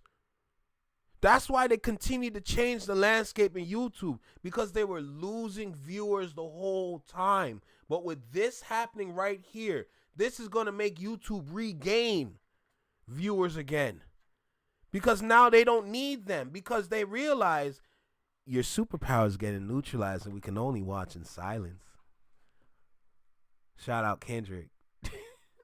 Bro, it don't just apply to Aubrey. This applies to streaming. Streaming superpowers are getting neutralized. And we can only watch in silence. Like, this is crazy. This is absolutely crazy, bruh.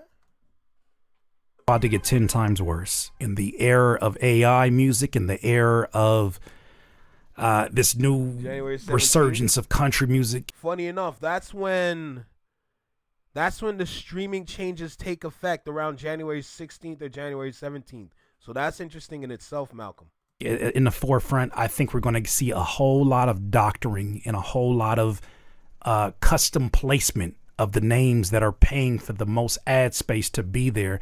It's about to get real tricky, and a lot of hip hop, I think, is going to suffer as a result. When you think about an artist like a NBA YoungBoy, who the majority of his traffic is generated on YouTube first before anywhere else. Bingo. The only reason why NBA YoungBoy is still around was because of YouTube. That is a prime example of an artist that can leave Billboard to come over to YouTube to continue to grow his fandom. That confirms what I'm saying, with more people coming back to YouTube to give viewership, especially to artists. With artists going independent, those are different sectors, different communities, different hives of different people coming back here, only confirming again that we are going to get more viewers on this lovely platform. Meaning YouTube is going to regain a lot of its power. And you know what that comes? You know what that means? It gets a little better around here. We might be able to start streaming music around here instead of running the Twitch all the time, if we bring in more viewers. So I encourage everybody out there, tell a friend to tell a friend. YouTube is home again. YouTube is going to be home again. With a dude like NBA YoungBoy only making his money off of YouTube so that he can do the tour that he does. You think Billboard was ever going to bless him? Billboard was never going to bless him, even especially if Billboard be controlling a lot of the shit.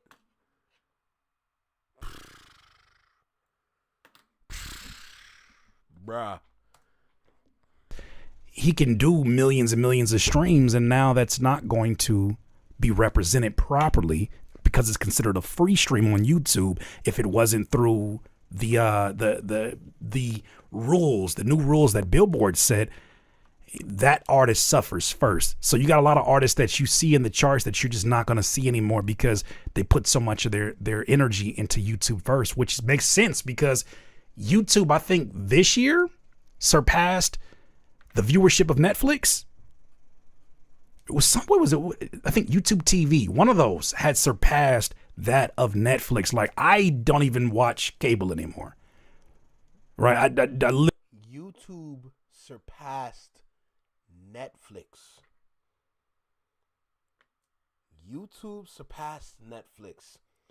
The only time we go to Netflix was for Stranger Things or any major show that was good on Netflix. And if there was no major shows, we go to Netflix for nostalgic purposes. Does that scream a lot of viewers outside of Stranger Things and the fandom that came with it? Because I'll admit, I watched Stranger Things. Not on Netflix, but I found a way. Allegedly. No. But here, when we have these little communities all over, when we have a Nunu, when we have Koala, when we have Big Zo, The Ville, Jalopy, Moni, when we have all these communities, Slay Queen, Chico, all these little communities that we have here, that's bringing in the viewers, bro. When those individuals tell their family and friends, yo, come watch my video, come spend time with me on my live, you bring in more viewers. It's like word of mouth, but you're using it for digital purposes to bring in a crowd. Bro, you might as well come over here and watch what we doing over here. Because you're not watching anything anyway. Might as well pull up, man. Come here. Come here. Come have a seat. Here, take a cup. Take a cup. Have some tea. Well, you want something else? Here. I got water. You got a cup? Here, pour up. Come on, let's go. Shit, you want a shot? I got a little something aggressive in the cabinet. I can get you a little something. You want to put on rocks or you want it raw? Pause. Literally watch YouTube videos from my favorite content creators and the people I'm subscribed to. So, let's continue. So who wins from this? Basically, major labels win. Or if you're an artist that is heavily focused on DSPs like Spotify, Apple Music, that's where most of your fans are consuming your music, you win. But if you're an artist that has a lot of YouTube subscribers and a ton of your fans listen to your music there, unfortunately, this is kind of an L for you. Now, think about it, though. Even if you're winning on a DSP, you're losing on a DSP. So you might as well come over to YouTube where the viewership actually matters. Prediction is that this probably won't be forever. They will eventually come to some sort of agreement. I don't know how long it's going to. Yeah, I do think this is performative. Almost like when UMG pulled away from TikTok. I think this is performative. I think this is some public elbowing and muscling. I do think this is part of the conversation. I think us covering it is part of that rollout as well, but unintentionally. But yeah, that makes a lot of sense. But all these huge conglomerates always figure out a way to work with each other. So I don't think it'll last forever. By the way, I just released my full 1 hour long interview with the global head of Spotify. No, thank you, my dog. Proud of you getting your interview. I don't want to hear from nobody at Spotify, at Opify. Shout out to I Am Punch, another powerful voice in the industry that I think has given a lot of authentic takes. I was very curious to hear what he had to say about this as well. Sure. So this might be above my pay grade, might be above your pay grade, but YouTube and Billboard is fake beefing. Let me explain to you what's happening. Tell me more. I'm curious. Tell me more, because a lot of things I've been saying, I ain't gonna lie to you, it might actually be happening, but I'm curious. YouTube just removed all of the times where they're going to send their data to Billboard so it accounts for the charts from January moving forward. Let me explain what this is going to do. Now, Billboard used to ask YouTube to send their numbers, and YouTube doesn't want to participate in it because they feel like Billboard started weighing their views differently. Billboard weighs view from a subscription or like a premium service more than a regular view, and YouTube doesn't really like it. I don't know what's going on. I don't really get it. When I notice that the big conglomerates start beefing, it's probably above our pay grade, and it's never about the issue. We know it's something else going on. But moving forward, Billboard is going to continue. They adjusted it. So now if you do 25,000 views normal, that's equal to 10,000 views paid. So if 10,000 views from a subscriber, someone who pays for the service, is now going to be equivalent to 25,000 regular streams. That's blasphemy. That's friggin' blasphemy right there already. That's one. Two, YouTube is not counting towards that anymore. So now the charts is going to be reflected a lot heavier for people that stream really lit on Spotify, Apple, and Amazon. Do y'all think that this is going to change anything? And do you think Billboard should still be respected the way that it is? I'm just asking. No. Billboard, I don't got no problem, okay? Bro, the flaw in what you're saying is that you're not considering the consumer. Because the consumer's tired, bro. The consumer's sitting in their chair like, God damn, not again, bro. Oh my God. That's the consumer right now. The consumer fed up, bro. The consumer's fed up. They tired. They don't want to keep dealing with these streaming platforms, especially since they got hacked. They don't want to keep paying all this extra money. They don't like it when Spotify keep upping their prices. They don't like it when Netflix keep upping their prices. Bro, first of all, y'all know Netflix don't just got one paid service. They got multiple different payments that you can go for. You can pay $8 for Netflix, but still get ads. What the hell you paying for? But then the best deal that you can get, you pay $24, and it's like you free. You paying $24 a month? Nigga, have you done lost your mind? No! No, and I can find the link. Make sure you'll come to the Flexing My Network Discord. If you need a link for something, I'm going to find it for you, okay? It's one thing I'm good at. I'm good at finding the link. You want the link to a game? I'll find it. Allegedly. Allegedly. What am I talking about right now? I am not real. Right, Nunu? Like I don't got no problem with you. I do. I got all the smoke. I hate what, I guess it's not entirely Billboard's fault, but it is to their benefit.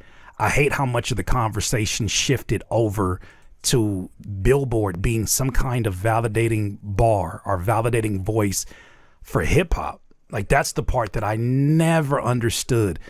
Nas says something that really resonated with me. And even though, you know, we have an obvious age gap, I still came up under a time where if you walked into a hip hop conversation and said something about the charts, you got laughed out of the room. Mm-hmm. Like, what are we counting people's pockets? Are we, what does that have to do anything with your life? If an album sells more or sells less, how does that benefit you? Or do you get off on being able to look at somebody's sales and measure their relevance, even though you're irrelevant?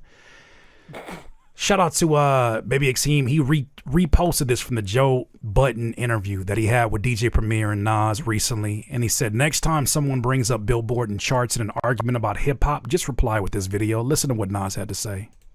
In the beginning, I remember people didn't care about none of that stuff. When Nice and Smooth, when we bought the album, you got a fight if you say, look at Billboard. Somebody get that paper out of my face, man. I'm listening to this Nice and Smooth. Hold on, look at Billboard. Yo, get that out of here. So it's like the fact that it turned to what it turned to, it's just evolution, but that never mattered when it came to hip hop. Yeah. Just come on, talk about it. Somebody gonna have to tell the truth, and I'm gonna tell. This goes back to the point that I made multiple times where it's like, you can't put a price tag on the culture. The culture fluctuates. Sometimes the culture's hitting, sometimes it's low. Sometimes it's up, sometimes it's down. But you could never put a price tag on culture unless you make it stagnant. Unless you have the ability to follow the culture, you could never put a price tag on the culture. And what's one way to put a price tag on a culture is to create a melting pot of things from the culture to make one singular culture to follow. And they called it monoculture. And they used the monoculture to create these price tags, which is why everything has a price tag now, which means they have a whole well of money, revenue that they can attain based on what they've built from what they understood. But if you're going to simplify the culture, then that's not truly the culture. A lot of people need to realize that, especially in today's day and age, especially with the younger generation. What the younger generation is following is monoculture. They don't know the full culture. They don't know the ups and downs of the culture. They just know the culture can keep going this way. And if that's what they want to follow, that's cool. But you need to understand, by following something that's not truly from us, you're only following a representation of something that could be us. Now, if you're going to follow this something else, you can go ahead and do that. But understand, it's destructive. And that's what we're in today. Notice how they use politics, drama, and tea to push music, to push movies, to push TV shows like Baddies. They're using the drug shows like Power, and they're pushing it as quality TV. What happened to traditional quality TV, bruh? It's out of here because they're using something disastrous, something destructive to push a product. And notice how it affects everybody. You don't believe me? Just go on Twitter and start scrolling. And it definitely ain't gonna matter to hip hop and these What's independent good, streets that we got coming up and these independent Merry futures that Christmas, we bruh. got coming up. But it is a conversation that is relevant to those independent artists who have figured out how, I guess, to leverage that that ad placement of being on these charts. But don't get it twisted. Some of the largest and most impactful songs in hip hop were not on the Billboard charts. You know, I was curious about what happens with YouTube stepping away from Billboard. And I saw an article that was on Rolling Stone, and I was curious. So what YouTube stepping away from Billboard really means for rap. The move sounds technical on the surface, but the ripple effects hit different parts of hip hop in different ways. For mainstream, label-backed rap, this could be a real problem. For DIY artists selling directly to fans, it barely moves the needle. Hello, one time for us. Mainstream rap depends. This is why it hurts mainstream major label rap. Mainstream rap depends heavily on Billboard for validation. Chart positions are still used to justify budgets, radio spins, media coverage, and artist value. YouTube has been one of the biggest drivers of cultural momentum. When viral videos stop counting, labels... Point number 2. YouTube has been one of the biggest drivers of cultural momentum. You notice when we have our good days in the culture, we have really good days. But notice when we have bad days or bad weeks, it is what it is. Remember when I was talking about how the culture is like just this endless roller coaster with a bunch of ups and downs? And then you look at YouTube. Oh, no, we home, baby. Baby, we home. We at home. Hey, somebody go get your pillow. You see me right here? I got my comforter on. It's cold. It's cold. I ain't gonna lie. My legs are cold. I needed to warm up. I'm comfy. All right, I'm comfy. But I'm home. I mean, I'm home, but I'm home. Just saying. Been one of the biggest drivers of cultural momentum. When viral videos stop counting, labels lose a key signal they use to spot what's actually moving people. Without YouTube data, charts lean even more toward radio, playlists, and paid promotion, areas where labels already spend heavily just to maintain appearances. This creates a gap where songs feel huge online but look smaller on paper, confusing fans and weakening the credibility of the charts. For artists signed to majors, this raises the pressure to perform statistically rather than build real cultural. Get the hell away from those labels. Oh my God. That reel that I watched by Simba when he was saying there's this thing that was created that can get streaming out of here and major labels out of here. And it's almost like we're looking at the skeleton of how to get these things out of here. This is crazy. Confusing fans and weakening the credibility of the charts. For artists signed to majors, this raises the pressure to perform statistically rather than build real cultural connection. Now, what about us DIY artists? This is what I'm most excited about, because it feels like we've been ahead of the curve. We've been ahead of the curve. We absolutely have. Why DIY and direct-to-consumer artists are less affected. DIY artists selling directly don't rely on Billboard to prove their value. The success is measured in fans, sales, and community, not rankings. If charts lose cultural authority, it actually reduces the pressure to chase artificial milestones like first week numbers. Oh my Also, God. it stops us from having to make this idea that we have to create a hit song, because the idea of a hit song has shifted dramatically. Oh my God. I gotta read that again. If charts lose cultural authority, it actually reduces the pressure to chase artificial milestones like first week numbers. Academics about to lose his job. Academics about to lose his job. You about to lose your job. You about to lose your job. Hey, YouTube, keep doing what you're doing, baby. Keep doing what you're doing. You know the culture love you now. Go ahead with your bad self. This idea that we have to create a hit song, because the idea of a hit song has shifted dramatically. A hit song for us, especially independent, is what is resonating so much. What is resonating so much with our core and people who have nothing to do with our core audience, that it starts to spread like wildfire. These are our versions of a hit. For some artists, there are songs that they do live that are hit songs for them live independently that don't do well on streaming, but they do really, really well in sales. Everybody's situation is not the same. So it goes on to say, direct-to-consumer artists already understand that attention doesn't equal ownership. An email list, a text list, or Attention doesn't equal ownership. What does that mean? A lot of these artists that are on Instagram, just because you are viral, don't mean anything. That don't mean you own anything when you go viral. That means you had a moment. Congratulations for your moment. Going back to what I was talking about when they use the negativity, the drama, the T, the BS, to push. They will use the moment to push a product. But if you're just going viral just like that and you don't got a product attached to your name, then where the ownership at? fan platform matters more than chart placement.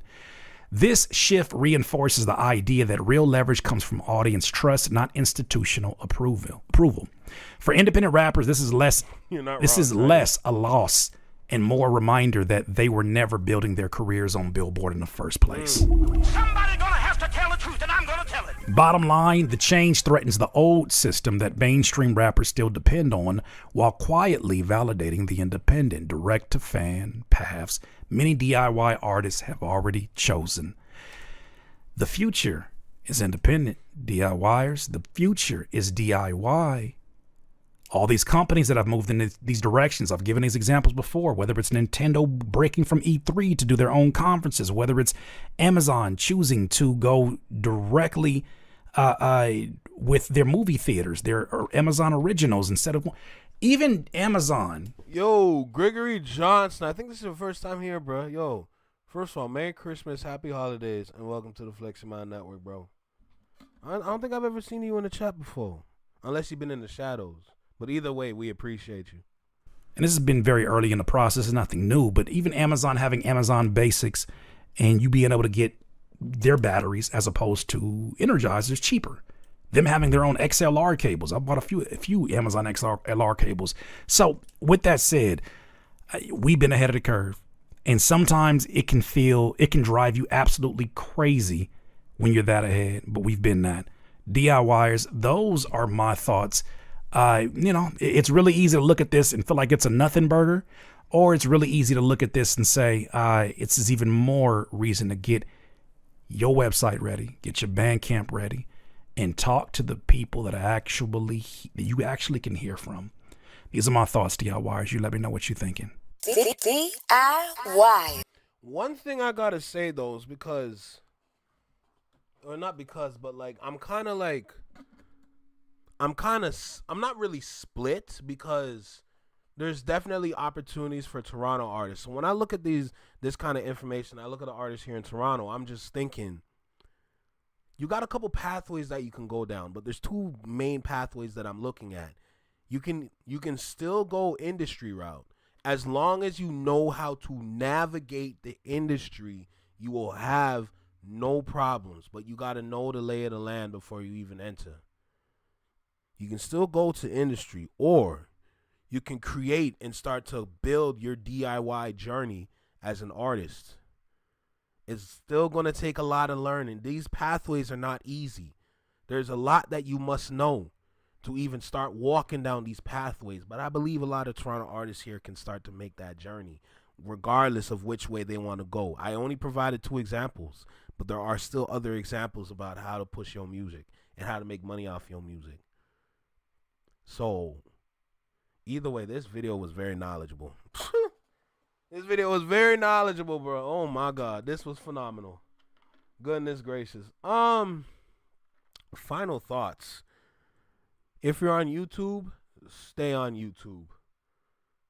If you're making content, continue to make content. If you're doing your job as a content creator, continue to go down that journey. As far as I see it, YouTube is going to be something incredible in the future.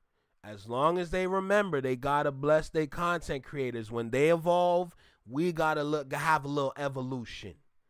You know, if we have a little evolution where we either get a little more pay from the videos or the ability to start playing music on this platform freely, then, oh, buddy, it's going to be very amazing here. If we have that opportunity, if we have that blessing, oh, it's going to be very fruitful around here. I promise you that, YouTube. I promise you that. So continue to tell your friend to come home. YouTube is where it all started. Come home. Come back home. Shoot, you never know what's going to happen in the future. But, hey, like I've been saying, 2026 is going to be fruitful. 2026, the lights are going to be bright. Like these two right here. You know, but shout out Curtis King for the video for sure, bro. This was phenomenal, no doubt. These companies are going to continue to flourish because they have been in control in the industry for years.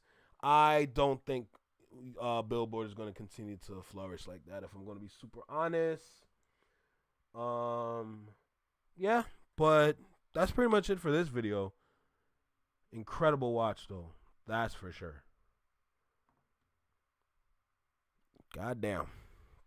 We've been here for a minute, but like all good streams, it must come to an end.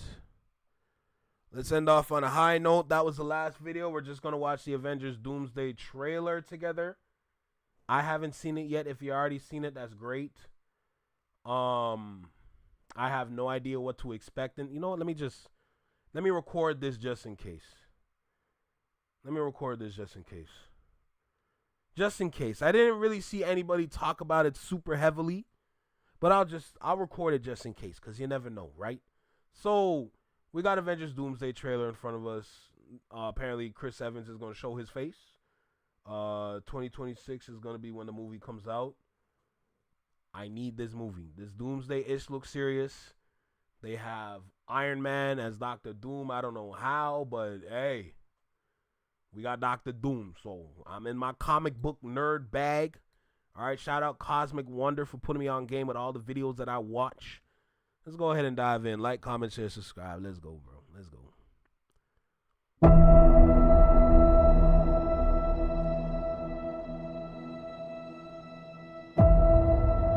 Little House on Prairie.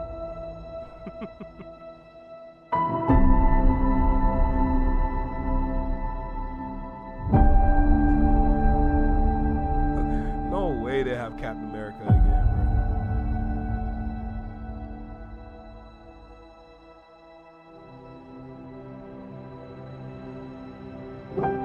No way, man. What's going on? Talking about you're gonna hang it up. This nigga had a kid? Hold on, kid. When did he have a kid?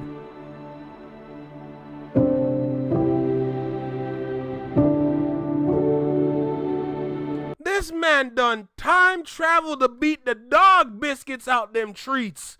Yo! This man went back in time to beat up Punani, bro. This crazy.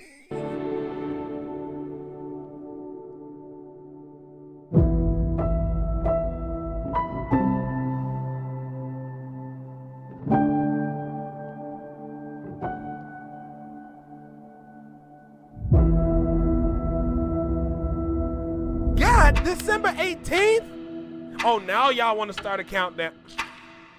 Oh, countdown to Doomsday. Oh.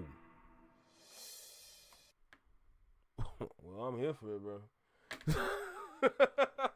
This man done time travel to beat the dog biscuits out of freaking Peggy Carter. That's crazy, bro. That's what you wanted? You had all them stones and that's what you wanted to do? Boy, this man probably went up to her and be like, girl, you know I time travel this whole galaxy, this whole universe. I'll time travel all of this just to come back to you. Girl, you know I miss you. I can't. Nigga, you dirty macking. What? You gonna have the Infinity Stones? You gonna have the gauntlet? You gonna have all these things just to go back in time. To go, you know, hey, do what you want, you dirty dog, you. This is crazy. What the hell? This nasty nigga. Oh, what's the move? University Clips, what's good? How you feeling? That's out on your birthday? God damn. That's crazy. I respect it, bro. I want another Avengers movie, man. That's just me personally. But to see Captain America dirty macking like that so he can have a kid and all that, that's wild to me, bro. We had a day today. We've been live for 2 hours and 30 minutes, bro. Holy, what a day today. But hey, like I said, I didn't want to be here for too long. We had a good amount of videos that we watched. We learned a lot. We see what's going to be happening in the coming futures, allegedly. We had our fun. We had our conversations. We caught a vibe. And it was just outstanding today, you know? But like I said every day. Every day. Well, like I said yesterday, all good things got to come to an end, right? So with that being said, at this point, this is what we going to head out of here, bro. W Stream. Come on now. W Stream, baby. Yeah, we caught a vibe today. I love it. I love doing this. I love showing up. I love watching these videos. It's like we having fun. We laughing. We catching a vibe together out here with the community, the Flex Mob community. Never forget that. And we also learning too, bro. It ain't get better than that, man. It don't get better than that. And I'm going to keep showing up any way I can. Make sure I show up for y'all, you know? Now, with that being said, I don't know if I'm going to be live tomorrow because it's Christmas. And I don't want to disturb nobody when it's Christmas, if I'm going to be honest. That's me personally. Because I know with Christmas, everybody going to be with their families. So it wouldn't be wise to go live and expect people to come here. I wouldn't want that. I wouldn't want that at all. So I just want to throw that out there too, you know? But either way, Y'all gonna see me the day after Christmas. All right, that's for sure. Okay. So W Stream, everybody. Y'all know the vibe. I appreciate y'all. Shout out Flex Mob. Shout out Shadow Mob. University Clips. Shout out to you for pulling up. But right now we out this piece, bro. Y'all have a great day. It's past 2 a.m., girl. Listen, Merry Christmas and Happy Holidays to everybody out there, bro. Regardless if you're here with me or you're not and you watching this, Merry Christmas to y'all. Happy Holidays. Enjoy the time with your family. Enjoy the peace with your family. Enjoy that energy, that vibe that you feel with your family. And never forget to take care of each other out there. You hear me? Do you hear me? All right? Let's make that clear, you know? Yes, Tiny. Sleep well. Have a great night. I hope you wake up with a nice, bright sunshine on your face and nothing but positivity in your heart. Sweet dreams. But to everybody else, I'm out of here, bro.